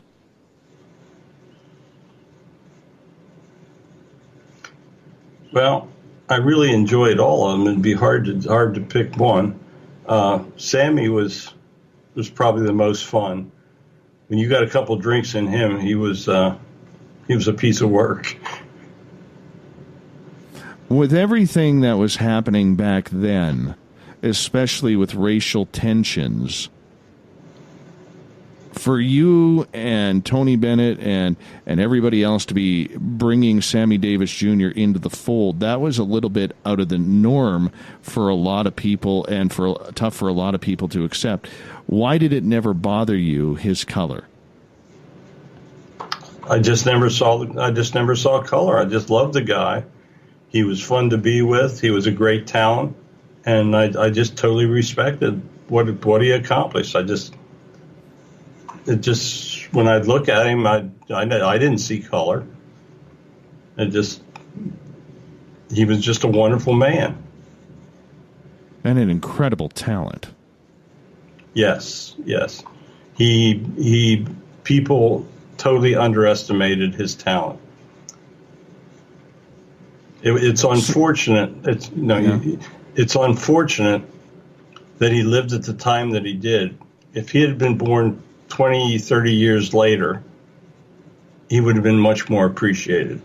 And because there was so much racial injustice going on around us and criticism, sometimes it just broke my heart. Did you ever cancel a show because they wouldn't, maybe the the concert bowl or the arena or the ballroom would not allow Sammy in there due to segregation rules. Yes, I canceled several of them. Wonderful. Yes, he said. He said I didn't take any crap over him. That's where you kind of use your name as, do you know who I am? Mm-hmm. I would too. He said, yes, he said, I just simply wouldn't put up with it. He was such a wonderful person. That's good to hear. It must have made Sammy feel good knowing that Frank and the rest of the Rat Pack had his back. Yes, Sammy always appreciated that we stood up for him. And we still spend a lot of time together over here. He is he's just a wonderful soul. All right, let's move on to questions. Susan is asking, do you give concerts for people up there? We don't give formal concerts. If people, other spirits or other souls will gather around when we sing, but no, we don't do formal concerts on this side. All right. Let's get to another question here. This one comes from Bill, who is asking, your first retirement in 1971, why did you come out of retirement 2 years later? What was your main reason? I missed the people. It was just not performing. It was just like this big hole in my life. I just love to perform.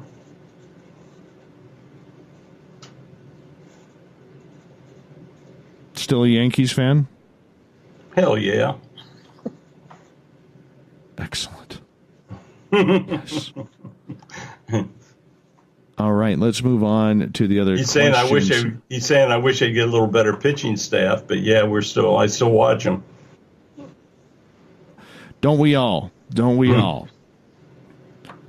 Did he realize and he was gone after the whole 9/11 event, but his song New York, New York really helped bond the city together. What was his thoughts about Frank Sinatra's song New York, New York really helping that city heal during a troubled time? I was very proud that my music could play that role, but it just broke my heart when my town was attacked like that. How can people do that? It's just beyond comprehension to me. But yes, that was a bright spot of it, that my song could help others. Raquel wants to know, what is your opinion of people who are singing your songs today, playing the role of the Rat Pack, like in Vegas, like a gentleman named Richard Cheese or somebody along those lines? It doesn't really bother me because it helps. It helps continue the legacy of my music. I can't be there to do it, so somebody should. Very, very cool. Who was one artist that you wanted to perform with and never got an opportunity to? Oh, that's a difficult question. Are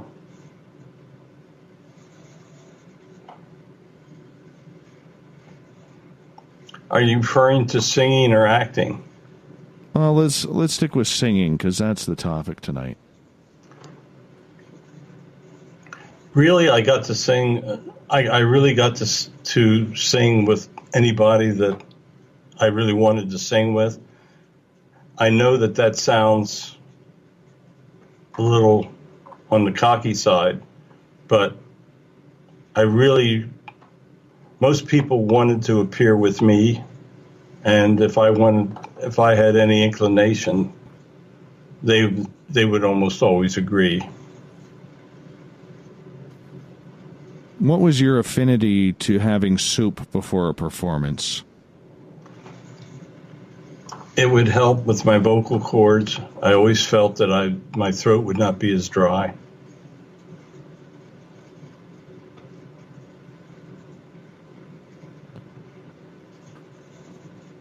What do you think of today's crooners like Michael Bublé? That question comes from Sharon. I'm on the one hand, I'm very, very happy that they are trying to continue the tradition. Music has changed so much, and people's tastes have changed so much through the years. I actually wish there would be more that would try to follow in our tradition. Do you think it's a lost art? I hope not, but it certainly is going to be an uphill fight. It's just things have just changed so much. What do you think of music today?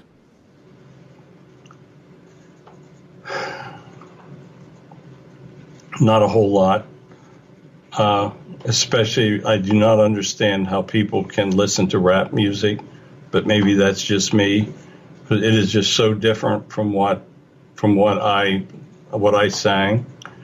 I guess to each his own. Gloria is asking, what did you think of the nickname Chairman of the Board? I loved it. I must admit, maybe I had a bit of an ego, but I thought it was really cool. Were you tied to the mob? I had friends that were in the mob, but I wouldn't say I was tied to them.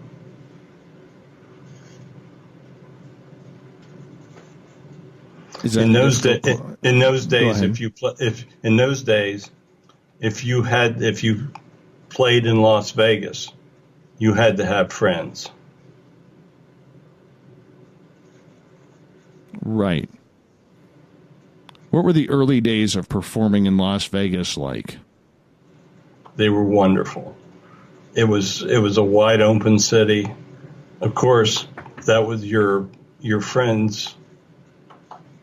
If you had friends in right places, if you know what I mean, they would make it a lot easier for you in Las Vegas in the early days.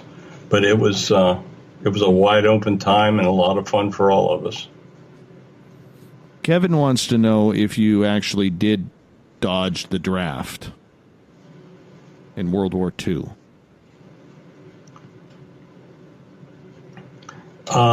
Regretfully, I am sorry I did not serve.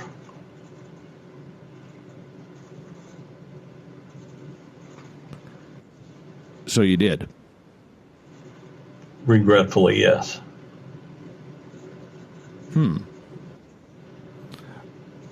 Looking at your music and the way it touched a lot of people, why do you think it was able to expand over generations? And learning, thank you, Jeff, on Twitter for posting. I mean, it's been 20 years since you passed away. Why do you think your music still stands up today, 20 years after your death? I think what Dino and I did was quite unique.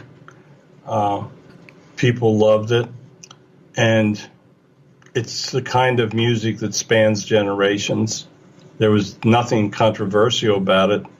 That is to say, nothing up until now was controversial about it, and it was just you could relax and listen to it. Today, I don't find a lot of the modern music very relaxing.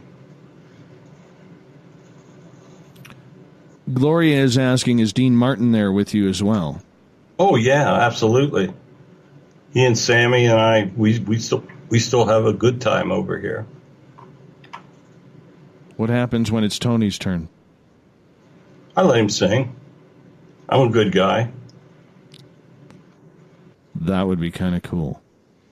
Up there above with all the people who used to listen to you live and your music during the area, do you still get a lot of people coming up even on that side for autographs or souvenirs or photos? I don't know if there's cameras up there or what's happening, but do you get a lot of that attention? There is no such things as autographs or photos or anything like that.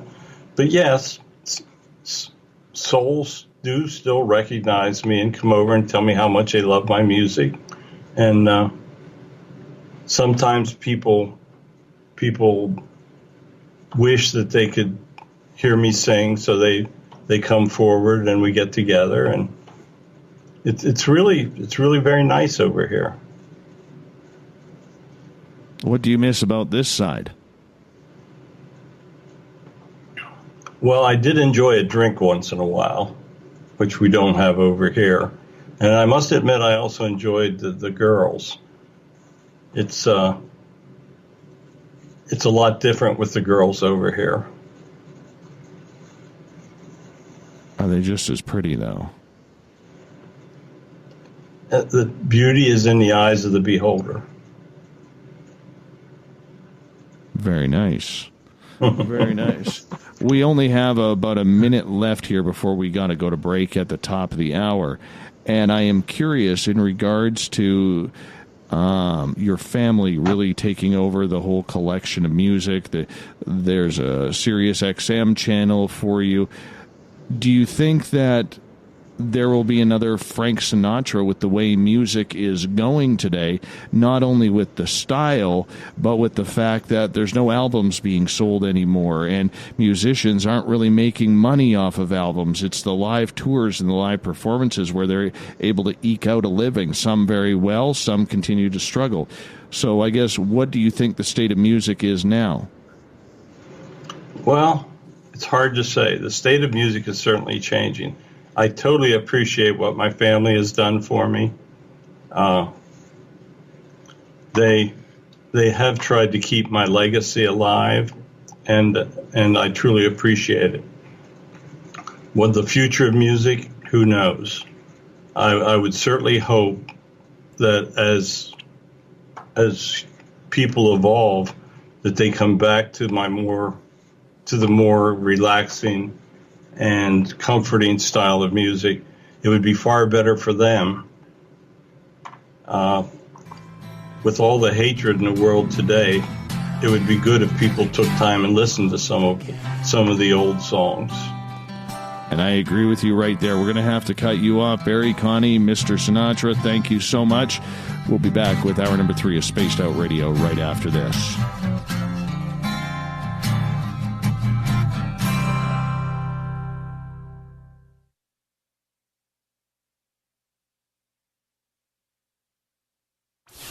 Hang out with Spaced Out Radio, where we own the night. This is Carl. You can follow Dave on Twitter at Spaced Out Radio, and during the show, use the hashtag Spaced Out Radio to chat with us live. On Instagram, at Dave Scott SOR. On Facebook, give our page a like, Spaced Out Radio Show. SOR archives are free on YouTube at Spaced Out Radio. Come join us, or I will come join you. See you at your window. At spacedoutradio.com, we have a little bit of everything for you to stay up late. So while you're there, check out our SOR Newswire, where our team brings you stories of the weird and strange to the WTF from around the globe. News on Bigfoot, UFOs, paranormal, Darwinian-type crime tales. It's the stories that the mainstream media usually won't touch. Well, we got them all on the SOR Newswire, only at spacedoutradio.com. You're listening to Spaced Out Radio Live with Dave Scott on the Deep Talk Radio Network. Looking for a place to advertise at a very reasonable cost? Look no further than Spaced Out Radio. SpacedOutRadio.com has an advertising tab that you can click to check out our daily, weekly, and monthly packages to play on the radio, or our website including social media. From commercial spots to banners, we have it all. Check out our competitive pricing today.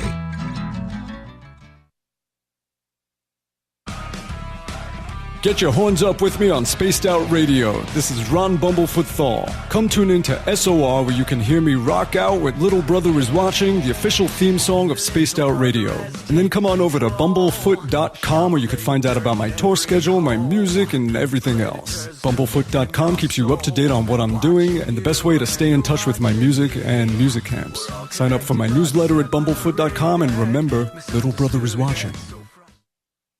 You Want to know what's really going on in your world? Do you have questions about who you can trust in the mainstream media? Then look no further than the Rebel Planet. Come get the straight answers right here at spacedoutradio.com. Join me, Jamie Sexton, creator of Rebel Planet News, as I fill you in on the stories behind the stories. All you truth seekers, be sure to tune in to Rebel Planet on spacedoutradio.com the third Thursday of every month. Visit purpleplates.com today. For over 40 years, the Purple Energy Plates have been delivering amazing results for their many customers. Inspired by the great genius Nikola Tesla, the harmony, healing, and energetic effects of the plates have proven over and over to be beneficial and often miraculous to thousands of customers.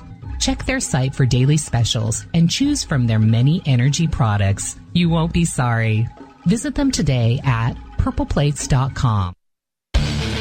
The Call of the Wild is in Vancouver. The Moose Vancouver is one of the hottest bars and restaurants in the city. Open until 2 a.m. nightly, the Moose will rock you like a hurricane all night long. Great food with everything on the menu at $6.95 near the corner of Nelson and Granville.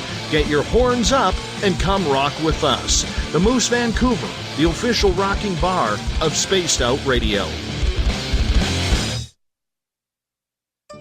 Find your escape where time has no limits. It's about living today and cherishing the heritage of yesterday. A spirit of adventure for what is new with the nostalgia of the past. Your timepiece is a reflection of who you are. Life surrounded by beauty from the world around us to the soul within. EscapeWatches.com. There is no time like the present to enjoy your escape. Use promo code SMF2017 for your 20% discount today. On the first Tuesday of every month, I encourage you to come along for a journey with me, Geraldine Orozco, on The Spiritual You.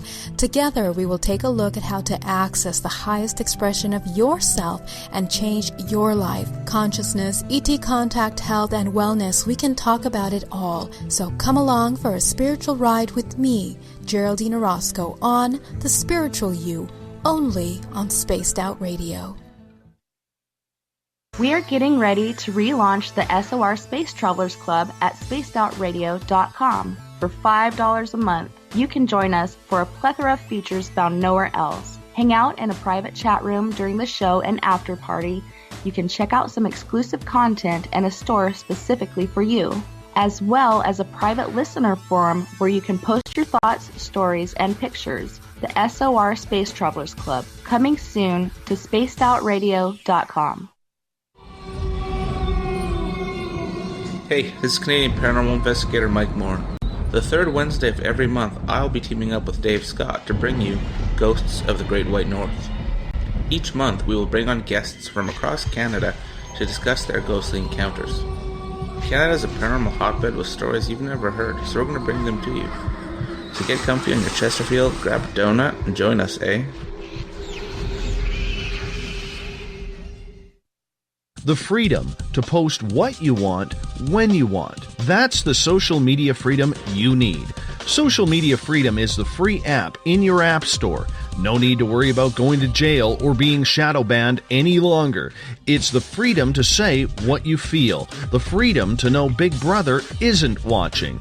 It's the way social media is supposed to be. Social Media Freedom. It's time to set yourself free. Download from your app store today. You hear footsteps in the empty room above you. A rocking chair begins rocking by itself. Don't be afraid of the things that go bump in the night.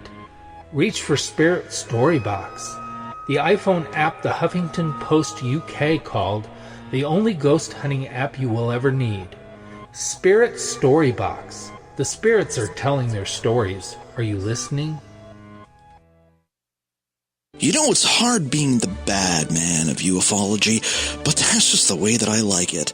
This is Chris George Zuger, and I'll be hanging out with Dave Scott and SOR scientist Chris Cogswell for Reality Paranormal, the second Wednesday of every month. And our job is to break it down and come to conclusions as to what is really going on in the supernatural world. I'd love for you to join us right here on Spaced Out Radio. So, you love talk radio? Then you'll love TalkStreamLive.com. TalkStream Live is always on, 24/7 with the best streaming talk shows. Find your favorite talkers and discover some new ones. It's free, readily available online or on mobile with any smartphone or tablet. Finding your favorite talk shows all in one place has gotten a whole lot easier. Just go to TalkStreamLive.com. Be sure to download the free apps from Google Play or the iTunes App Store. Would you like to connect with us? Head to spacedoutradio.com for all your latest show info. Now, back to Dave Scott and SOR. Welcome back to the third and final hour of Spaced Out Radio. Tonight, I am your host, Dave Scott. Thank you so much for being with us. Tomorrow night on the show, we talk about the status of ufology today. William Pullen will be our guest. He's a UFO researcher. 9:06 Pacific, 12:06 a.m. Eastern at spacedoutradio.com. Hi to everyone listening in on the SOR Radio Network and Deep Talk Radio. Remember, all of our archives are free for you to listen to at youtube.com/spacedoutradio. Do old Davey the favor. Hit that subscribe button. Bill Cardwell has set the password for tonight in the SOR Space Travelers Club. Acnestis. Acnestis is your password. Make sure you use it wisely, Space Travelers, as Bill sets the password each and every night right here on the mighty SOR. Our website is spacedoutradio.com, where we have a plethora of features for you. Rock out to Bumblefoot. Soon, shop at our brand new Spaced Out Radio store. And you can read up on Captain Shirk's SOR Newswire as well by clicking on the News tab. For the final time tonight, we introduce Barry and Connie Strohm. They have been channeling rock stars, living legends, all night long for us. It's been a fun, entertaining show, and we're going to continue with a pair of Jims now. Barry, Connie, welcome back. Nice to be here. We're still here. Fun night. Absolutely. It's been a lot of fun. And I'm a huge fan of Jimi Hendrix. Huge fan. And, you know, the way he started in Seattle, the way, to think that he was only on the music scene 2.5 years. I mean, it seems like he was in there for decades. I mean, he just changed the sound of rock and roll so much. We'd love to be able to communicate with the greatest guitarist of all time. Jimmy, you with us? Yes, he says, I've been standing here watching your other guests. Actually, it was a lot of fun hearing Frank speak. So here's right Jimmy. Right on. I first need to ask, I mean, what is it like being part of the infamous 27 Club? It is, actually, it's very sad. All of us cut our lives short, and for no good reason. Just the drugs, they were just so addictive, and really we didn't totally understand what we were getting into. In my time, they were just so available, and in the 60s, everybody was doing drugs, and it just seemed the thing to do. Unfortunately, it grabbed a hold of me, and I lost my willpower, and it just cut my life short. It was horrible. When I got back over here, I was so regretful that there was so much more I wanted to do. Cutting into the suffering. When I got back over here, I could see the suffering that I caused among my fans, and I was just so sorry. That suffering, believe me, in any future lifetimes, I will never do anything stupid like this again. When you decide to reincarnate, will you be able to keep the musical gift that you were given, to expand on it since you didn't have that much time? I think that my guides will allow it. I was supposed to have spent more time back there, and I think they will allow me to come back and have a talent. It won't be the same, but I do think that they will allow me to come back and live a musical lifetime. Very intriguing. What is your favorite song that you ever played? Because I know what mine is, and I crank it up all the time.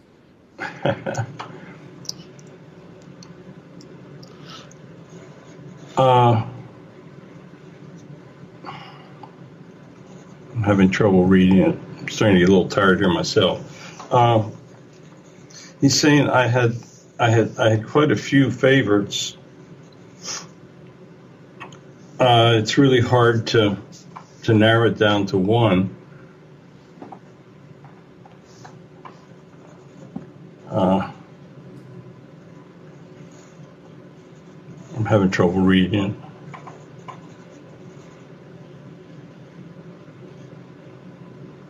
Do you want to take a break? No. We're trying the glass to see if we can bring this thing out. It's okay. Just this thing. When I'm doing this, it's also quite tiring. Not to mention the fact it's 2 in the morning, and as the evening progresses, I get less susceptible to it. He's going to an R. R-O-D.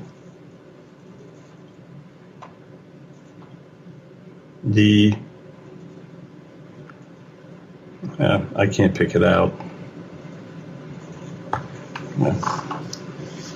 Well, mine is Voodoo Child. Is what? Voodoo Child. Oh, yeah. How can you not like Voodoo Child?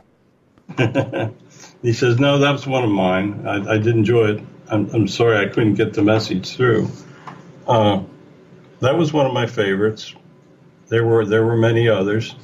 I wish I'd hung around long enough to have more of them. Were you murdered? Because there's a lot of speculation that your drug overdose was intentional.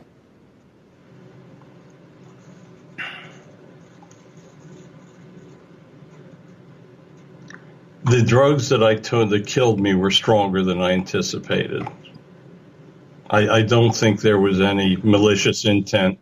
I think they were just much stronger than what I was expecting.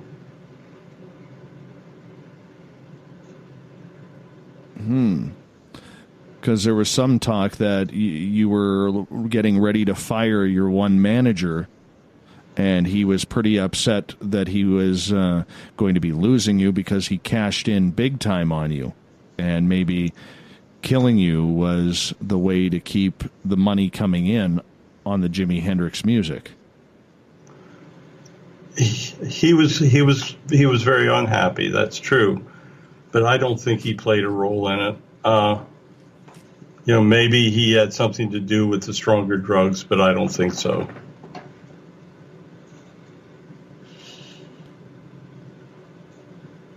Are you surprised that your music really, really led the path to so many artists of today? Like, whether it's Eric Clapton or Slash or Bumblefoot or many other great guitarists, Yngwie Malmsteen, Steve Stevens, Stephen Vai, Eddie Van Halen, they all seem to credit you for the work that you put in to make rock and roll sound like what it is today. What's your thoughts on that? I'm a little surprised. I wonder what I could have done if I would have been around longer. I am very proud that I did have that effect on others, but during my lifetime, I never ever suspected how it would end, how my music would continue. What do you think in your hometown of Seattle, where recently deceased billionaire Paul Allen spent a multi-million dollars to create the Jimi Hendrix Experience Museum, all dedicated to you? It made me very proud and very thankful. I often go there myself and walk around, and I still find it hard to imagine that all this is taking place over what I did when I was there. Do you sometimes grab a guitar off the wall and play it? Well, it's not the same over here, but yeah, I try. But yeah, I could say I still do it over here. We get together. Janis, I see her, and some of the others, and it's a good time.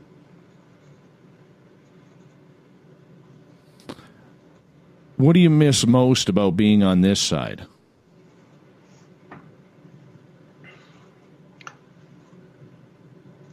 I miss being able to perform. I used to love it. I mean, I was listening to some of the others that were here, and they were all talking about pretty much the same thing. But there truly is no feeling like when you get out there on that stage and you look at all the people that are clapping and are just happy to be there with you.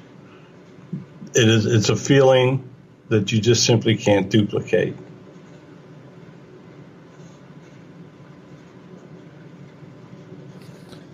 Do you hang out with Kurt Cobain, a fellow Seattleite and a fellow lefty guitar player? Yeah, I see Kurt. We are kind of a big family over here. Kurt has his own life on this side, but once in a while we do get together. Did he kill himself? Yes, regretfully. Kevin has a question. Maybe it's his beard, I don't know. Jimmy ever met Aleister Crowley in the afterlife, and does he still influence him? No, I haven't seen him over here.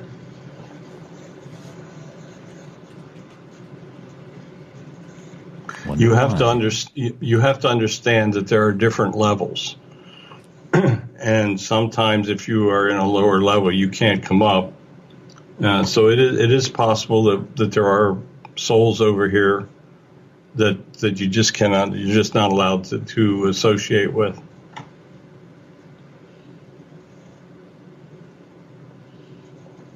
Gail is asking, do you all have houses, apartments, a bed? How about a change of clothes? What's it like over there?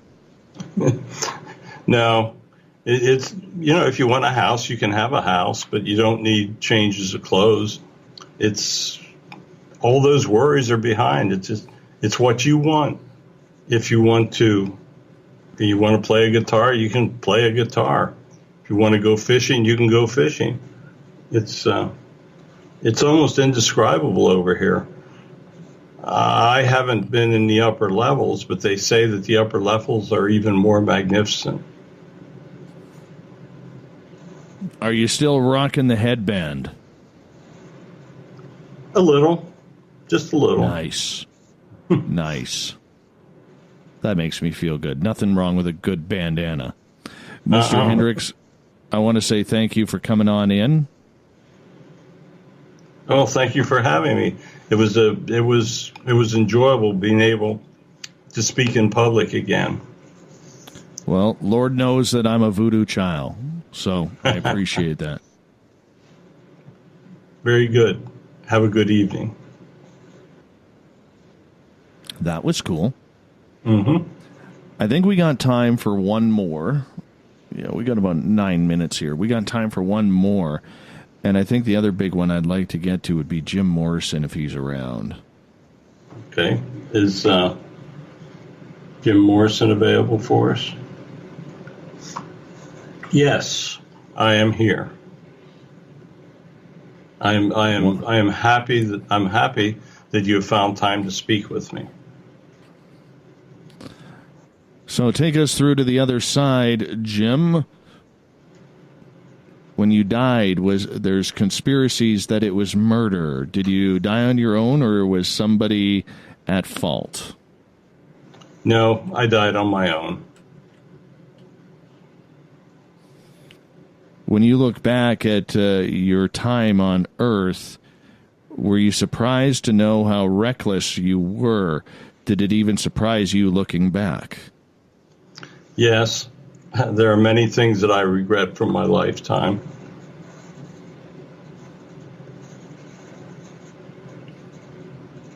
You used to go into spiritual meditation type modes, whether it was fueled by narcotics or even on your own.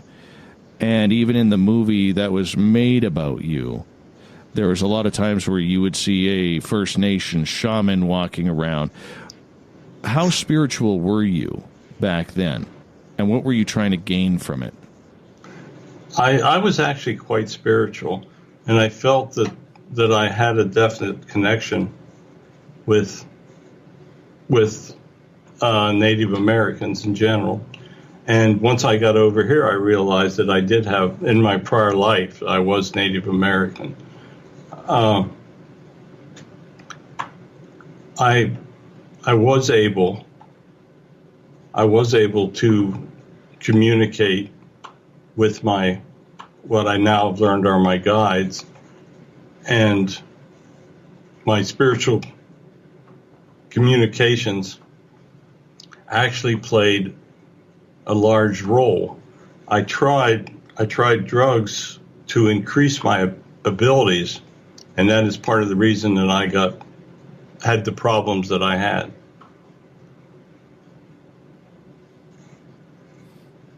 Were you ever given messages from the other side? Would you consider yourself psychic, or was it just in a drug-fueled mode that was the only way you could reach that pinnacle of Zen? No, I had some psychic abilities, but I truly didn't understand them at the time, and I felt that I could accentuate them through the use of drugs. But that was a terrible decision. It's been almost 50 years since you passed away, if not longer. Are you surprised that your music is still holding out and you're still as popular as ever? Yes, I find it very surprising. The tastes in music have changed so much, but it really makes me feel good that people still want to hear my music. Is there anything that you left on the table that you wish you could have got out? A lot.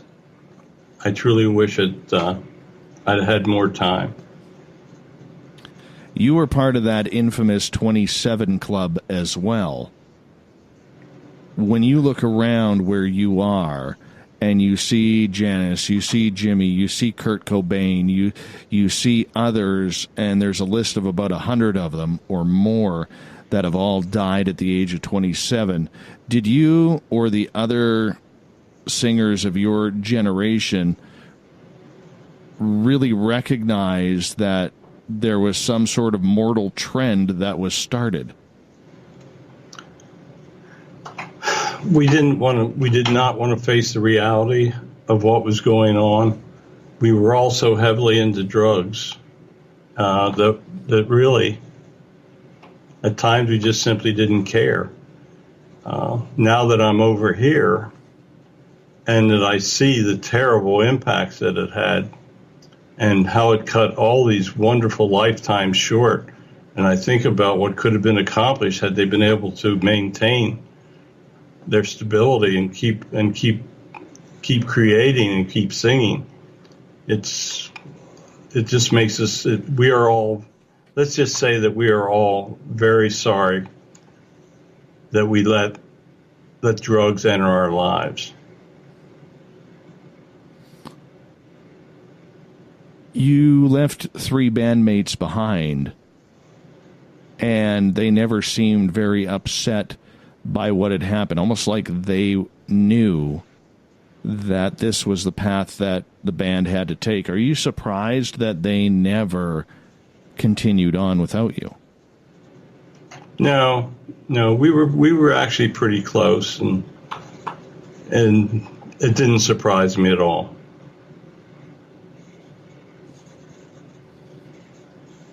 Do you still write songs up there? No, we're past that. We don't write songs up here. Joe wants to know if fans bug you on the other side.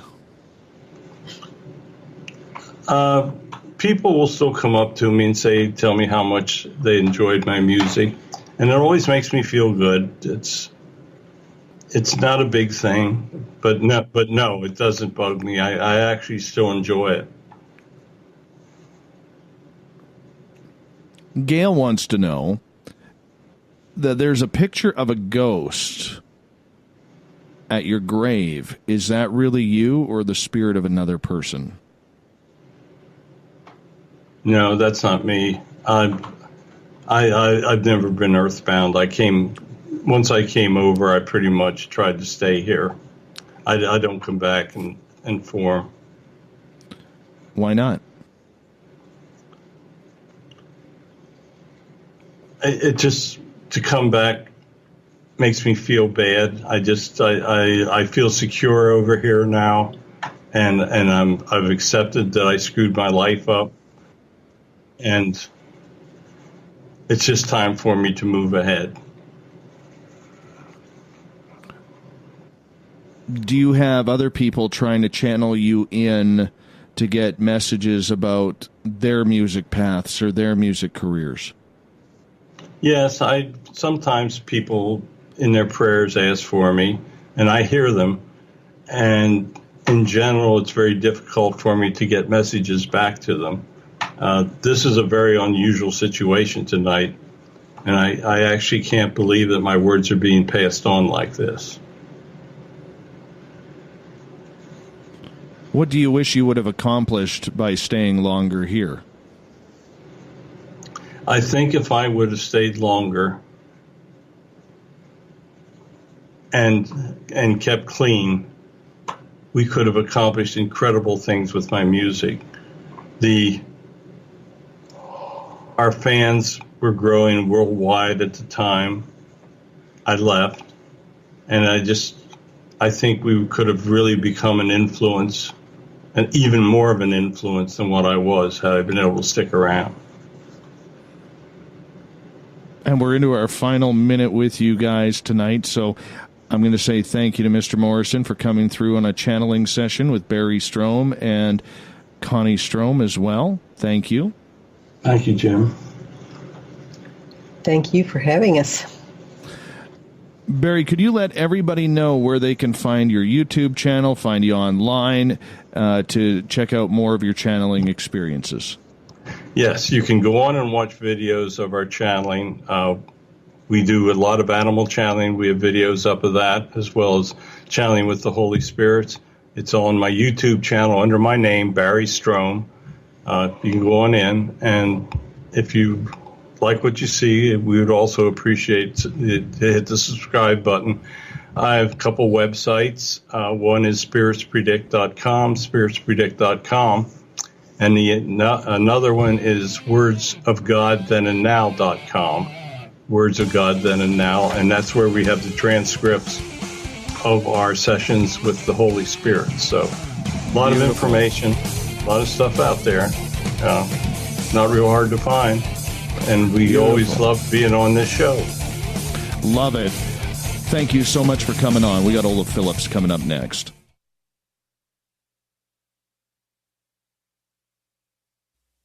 You're listening to Spaced Out Radio Live with Dave Scott on the Deep Talk Radio Network. So, you love talk radio? Then you'll love TalkStreamLive.com. TalkStream Live is always on, 24/7, with the best streaming talk shows. Find your favorite talkers and discover some new ones. It's free, readily available online or on mobile with any smartphone or tablet. Finding your favorite talk shows all in one place has gotten a whole lot easier. Just go to TalkStreamLive.com. Be sure to download the free apps from Google Play or the iTunes App Store. Did you know Spaced Out Radio runs 7 days a week? Hi there, this is Tessa Nicole Thomas, and I'm here to take you on a paranormal journey each Saturday and Sunday night. Why change the station when you have it all right here? Together, we'll hang out and share some strange and scary stories. And don't forget, we have Campus Pacific, midnight Eastern, only at spacedoutradio.com, where we own the night. Coming soon to our website, spacedoutradio.com, is the SOR Space Travelers Club. For just $5 a month, you can get into a private area on our site where you can hang with other listeners in our chat room, post in our forum, and check out a bunch of exclusive content and store that won't be found anywhere else, including a nightly after-show party with Dave. It's going to be the best $5 a month you're going to spend. The SOR Space Travelers, only at spacedoutradio.com. Hello, this is your guitar man, Ron Bumblefoot Thorne. I have to tell you, I love the response I get for Little Brother is Watching from Spaced Out Radio fans. It's amazing how music can inspire and make people think deeper about what's going on in the supernatural world. You can head over to my website, bumblefoot.com, to check out my music, my guitar workshops, my touring, even check out some of the hot sauces that I'm working on. And make sure you keep on listening, because with Spaced Out Radio, you know Little Brother is watching. Looking for a place to advertise at a very reasonable cost? Look no further than Spaced Out Radio. SpacedOutRadio.com has an advertising tab that you can click to check out our daily, weekly, and monthly packages to play on the radio, or our website including social media. From commercial spots to banners, we have it all. Check out our competitive pricing today. Are you intrigued by Paranormal Talk Radio? You'll love the new Paranormal Radio app from TalkStream Live. You'll find a great selection of talk shows covering UFOs, ghosts, strange phenomena, and much more. Download the Paranormal Radio app now and start listening to the very best in paranormal talk entertainment, including the network you're listening to right now, the Paranormal Radio app, free in Google Play and the iOS App Store. You hear footsteps in the empty room above you. A rocking chair begins rocking by itself. Don't be afraid of the things that go bump in the night. Reach for Spirit Storybox, the iPhone app the Huffington Post UK called the only ghost hunting app you will ever need. Spirit Storybox. The spirits are telling their stories. Are you listening? A timepiece is a reflection of who you are, and what better way to show off the real you than with an Escape watch? Escape is a lifestyle brand accessorizing your days and nights.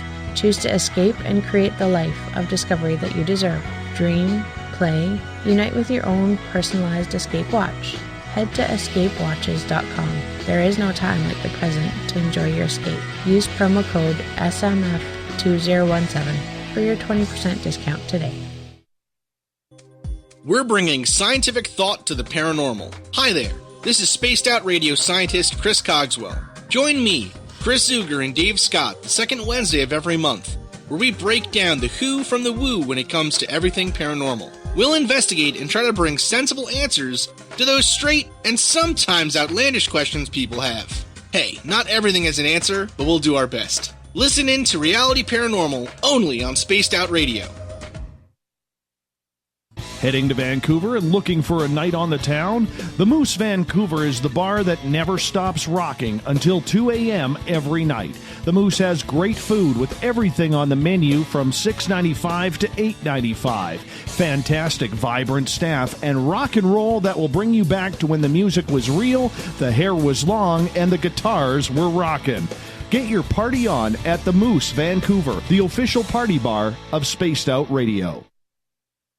Visit purpleplates.com today. For over 40 years, the Purple Energy Plates have been delivering amazing results for their many customers. Inspired by the great genius Nikola Tesla, the harmony, healing, and energetic effects of the plates have proven over and over to be beneficial and often miraculous to thousands of customers. Check their site for daily specials and choose from their many energy products. You won't be sorry. Visit them today at purpleplates.com. Hi there, this is Geraldine Orozco from San Francisco's Bay Area Meditation. I invite you to join me the first Tuesday of every month with Dave Scott for Spaced Out Radio's The Spiritual You. In this fast-paced world we live in, it's time for you to take some time for you. We'll cover every possible subject from powerful meditation to healing techniques to your own intuition and spirituality. So come join us for The Spiritual You. Are you tired of being blocked, shadow banned, or placed in jail for simply posting your thoughts on social media? Social Media Freedom can take care of that for you. Social Media Freedom is the newest and one of the best free new apps that allows you the freedom to post what you want, when you want. It takes seconds to download from your app store. Come join the tribe at Social Media Freedom. It's time to set yourself free. You know, it's hard being the bad man of ufology, but that's just the way that I like it. This is Chris George Zuger, and I'll be hanging out with Dave Scott and SOR scientist Chris Cogswell for Reality Paranormal, the second Wednesday of every month. And our job is to break it down and come to conclusions as to what is really going on in the supernatural world. I'd love for you to join us right here on Spaced Out Radio.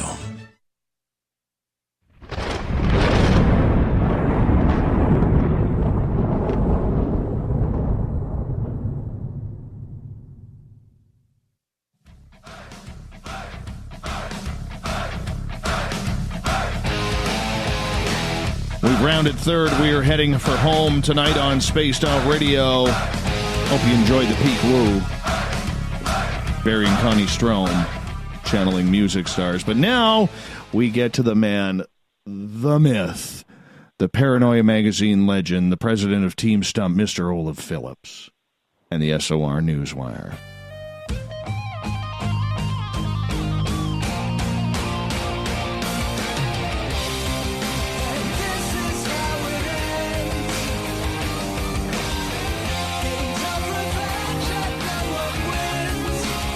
The news is always changing. That's why we bring you the SOR Newswire on a nightly basis, because we like to have some fun with the weird, the strange, the WTF. And that's why we bring you Olaf Phillips from Paranoia Magazine at paranoiamagazine.com. And if you're looking for Spaced Out Radio news, go to the SOR Newswire by going to our website, clicking on the news tab. Captain Shirk has you all lined up there.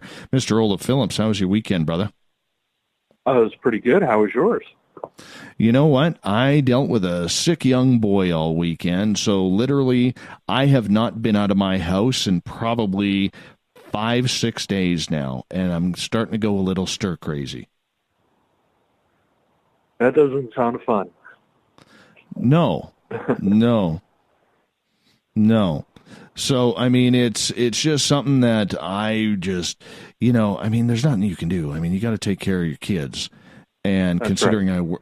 Considering I work from home, it's just easy for me to be able to do that. But it is kind of cool because, he's, we had dealt with the high fever last week. Now we're getting into the throat and chest cold. So little guy's running the gamut. He's already missed 4 days of school plus a weekend, and hopefully he gets better here in the next couple of days so he can get back to school, hang out with his buddies.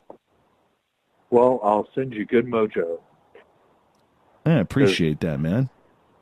Taking care of little kids is rough. When they're sick, it's not fun.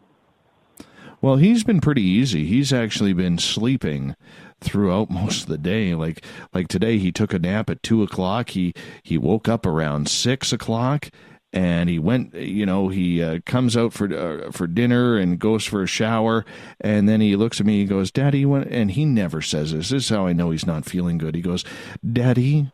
I said, "Yeah," and he's like, "When I get done in the shower, can I please go to bed?" And I'm like, "Of course you can, bud." That's how I know my boy. That's how I know my boy is not feeling well if he wants to go to sleep. So yeah, definitely. Yeah, exactly. What you got in the news for us, my friend? The Uranus Examiner ends publication. Hang on, my phone reset itself. The Uranus Examiner ends publication blaming judgmental people. Oh, no. Uranus, Missouri. The Uranus Examiner, a small Missouri newspaper whose name inspired chuckles and groans when it launched a few months ago, is closing. The paper's editors announced the end of the publication Friday after publishing just 5 editions since September. In the statement posted on Facebook, managing editor Natalie Sanders and Louis Keene, the paper's owner and publisher, blamed a judgmental fuddy-duddy squad for the Examiner's demise. They said many people supported the paper, but banks declined to loan it money, and many businesses wouldn't advertise in it, in part because Keene once owned a strip club. The Uranus is an unincorporated tourist spot along historic Route 66 and is known for quirky attractions, including a fudge shop and the world's largest belt buckle. The decision leaves Pulaski County with no newspaper. Bye-bye, Uranus Examiner. You know what? In a way, anytime you get one of these small little newspapers that closes in a small town, I don't like hearing when that happens. I really do not like hearing when that happens. It's not good for the business. It's not good for the citizens because they need to know what's going on. It's, you know, I don't care if the guy was making a mockery of journalism with the stupid name, you know, playing off a Uranus Examiner.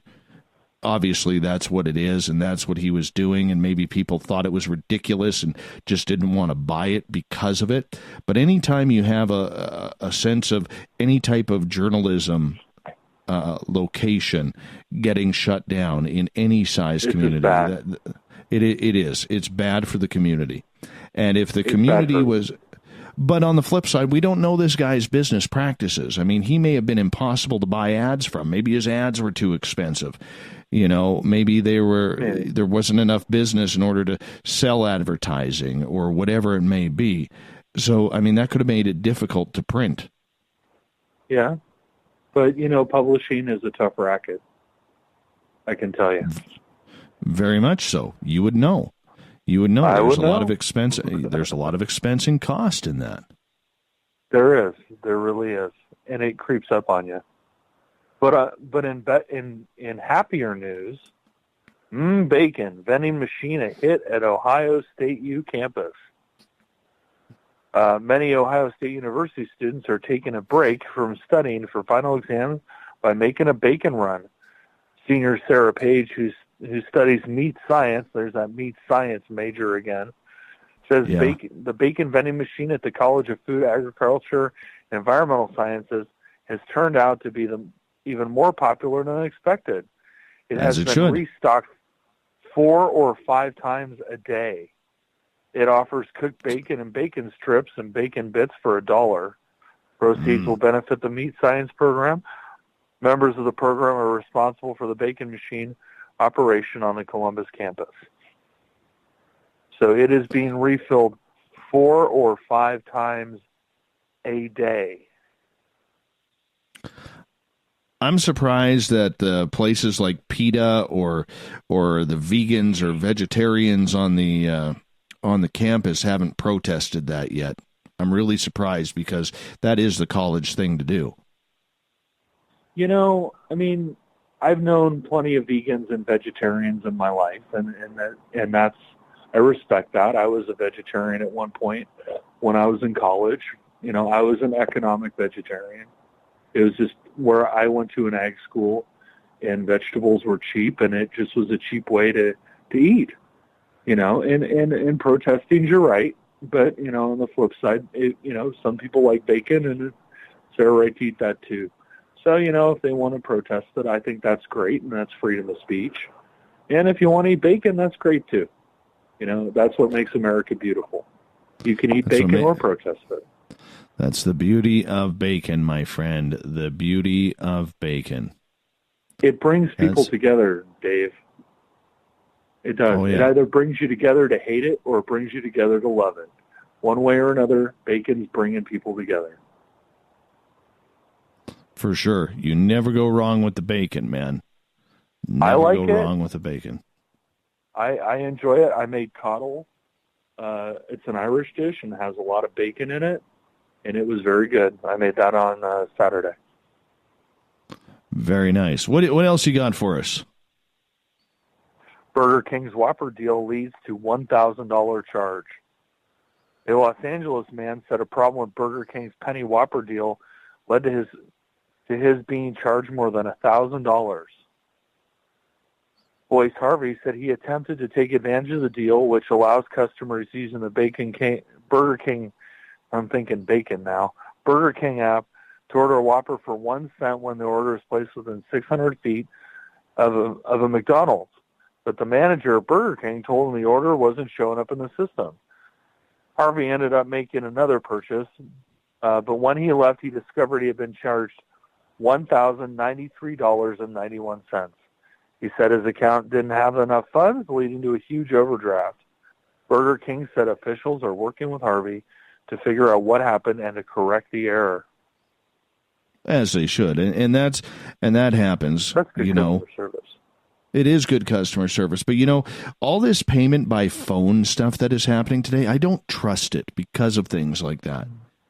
My Mrs. SOR had a little bit of a situation a few months ago where, I don't know if they have it down there, but up here, our bank that we have, you take a photograph of your paycheck and it automatically goes into your account. Well, for some reason, they deposited it twice.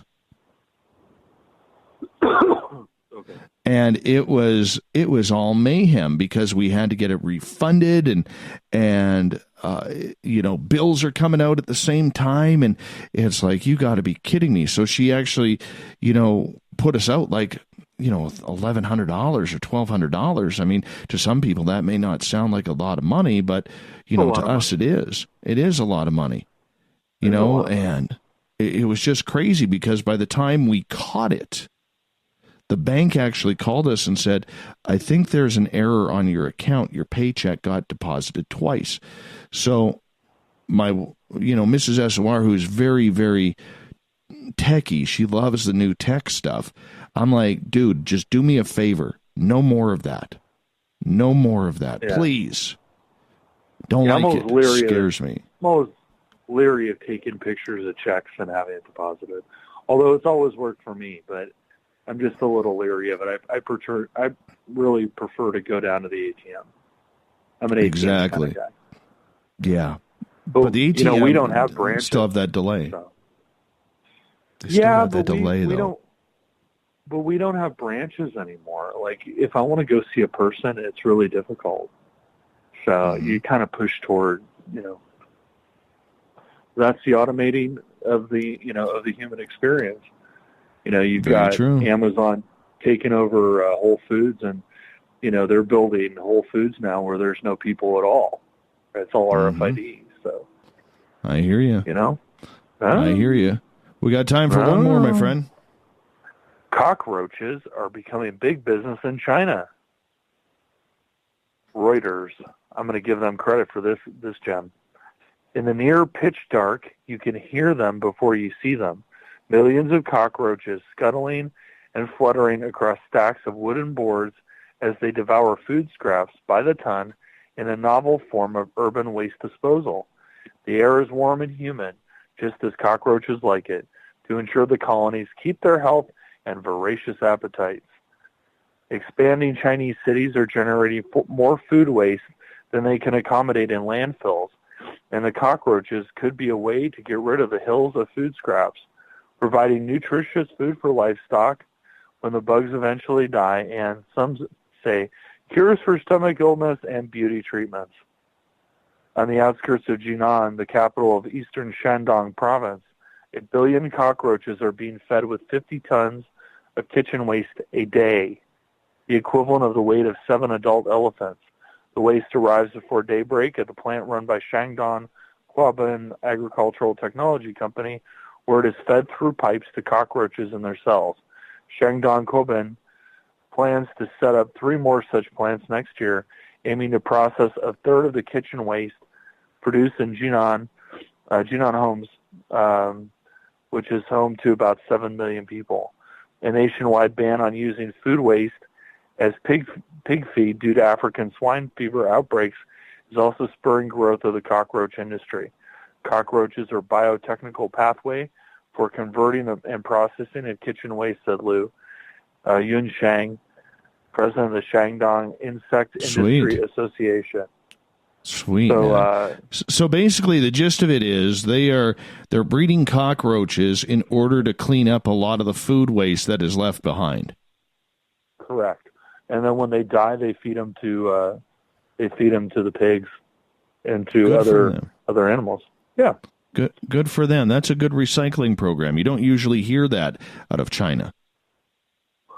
No, you hear about how they fire up 5 coal-fired plants a day.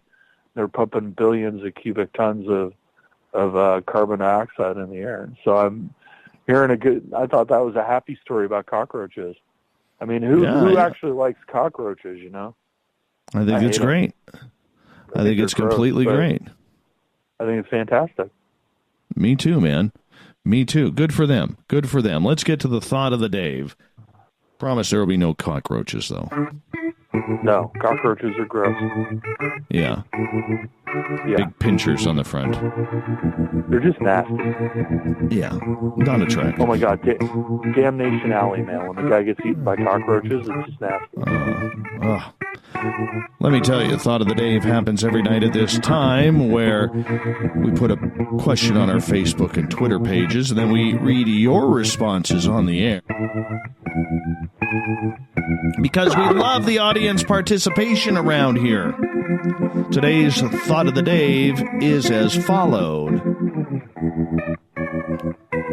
Scrolling way up. Which deceased rock star and why would you love to see in concert?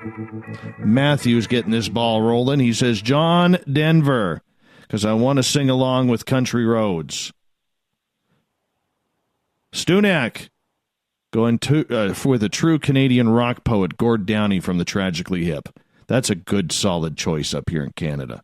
If you've never, I know a lot of our American friends have never heard the Tragically Hip because they're like really Canadian, but I'll tell you, it's, in my opinion, one of the best bands that was never discovered south of the border.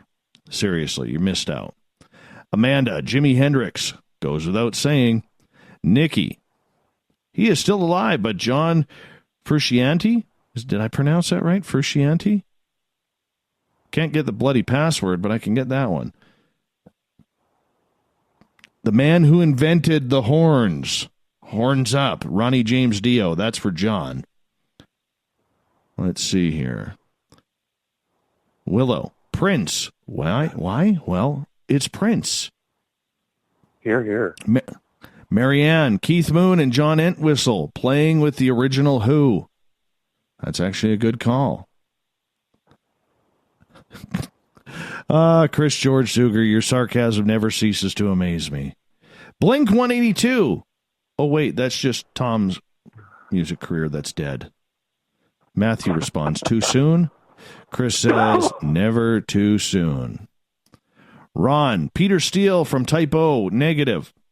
Goth singer that's actually dead. Link, John Bonham on drums, Randy Rhoads on guitar, two of the best of all time, if not the best at their instruments. But I will say this, after seeing Bohemian Rhapsody last week, I have a newfound appreciation for Freddie Mercury. Jason, Lemmy, because Motorhead. That's all that needs to be said right there. Lemmy Kilmister, legend. I always like that. If you ever watch a Motorhead concert, Lemmy comes on in that scraggly voice, hey, we're Motorhead, and we like to rock. And then it just, an hour and 10 minutes of just very heavy metal. It's a beautiful thing. Angela says David Bowie 3 times, so I think she wants David Bowie. Sandra, Mark Bolan of T-Rex. Think he was ahead of his time, and it would be interesting to hear more stuff from them if he hadn't been taken so soon. Tina's about Michael Jackson, Patrick's Jimi Hendrix, John Denver for Trixie, and now the run on Freddie Mercury starts. Russell, Jim Morrison for Kevin, because his death took down the Doors after only producing music for 4 years. Gail, I hope you mean as they were before they died. No zombies and no rockers with walkers. Janis Joplin, because she was the most passionate one of that generation. And here, even though he's alive, Gail's a big Rob Zombie fan. She loves his song about doing nasty things in a UFO. She loves it. You can go on YouTube and check that out. Hell of a concert. Oh, yeah. Yeah, I think Gail... I saw White Zombie. Hell of a concert. Gail would get her horns up. That's for sure. Gail would totally get the horns up. Joe, Mozart. Without him stirring up the crap back in the day, there would be no rock and roll. Freddie Mercury again from Reverend Keith. Incredible talent and vocal range. It always amazed me that those notes he could come up with from between those teeth. Renee, Jim Morrison, Freddie Mercury, Glenn Frey, Sid Barrett. Right? Lots of them. Sid Vicious. Sid Vicious. That's a good one. Heather Johnny gets the Cash. last word. Heather gets the last word tonight. She says, Jim Morrison, because he knew the secrets of the snake gods. Not only would I like to see him in concert, but drink peyote with his reptilian ass. And that's where we're leaving it, my friend. Where can everybody find Paranoia Magazine? ParanoiaMagazine.com. Check out the podcast. Just put out a new episode. It's a winner. It's yours now. Right on. And you can find Captain Shirk's news section, the SOR Newswire, at spacedoutradio.com. Click on the news tab or a Facebook page, the SOR Newswire. Thank you to Barry Strohm and Connie Strohm for channeling some dead rock stars for us. That was absolutely fun and amazing. Tomorrow night on the program, William Pullen comes in. We're talking about ufology. We're going to have a genuine critique of it tomorrow night, 9:06 Pacific, 12:06 a.m. Eastern at spacedoutradio.com. We got Mr. Ron Bumblefoot Thal rocking in the background with Little Brother is Watching. Bumblefoot is the official music of Spaced Out Radio, rocking us in and out of every single show. Get your horns up for the guitar god himself. Special thanks to absolutely everyone listening to this show tonight, taking part online in the chat rooms, on Twitter at hashtag Spaced Out Radio, and everybody listening in at home, at work, in your cars, wherever you may be. Thanks for helping us out. Thanks for listening. Thanks for being with us to start your week, because together, my friends, we own the night. I will talk to you 21 hours from now. Mr. Bumblefoot, we need a favor. We need you to take us home. Good night.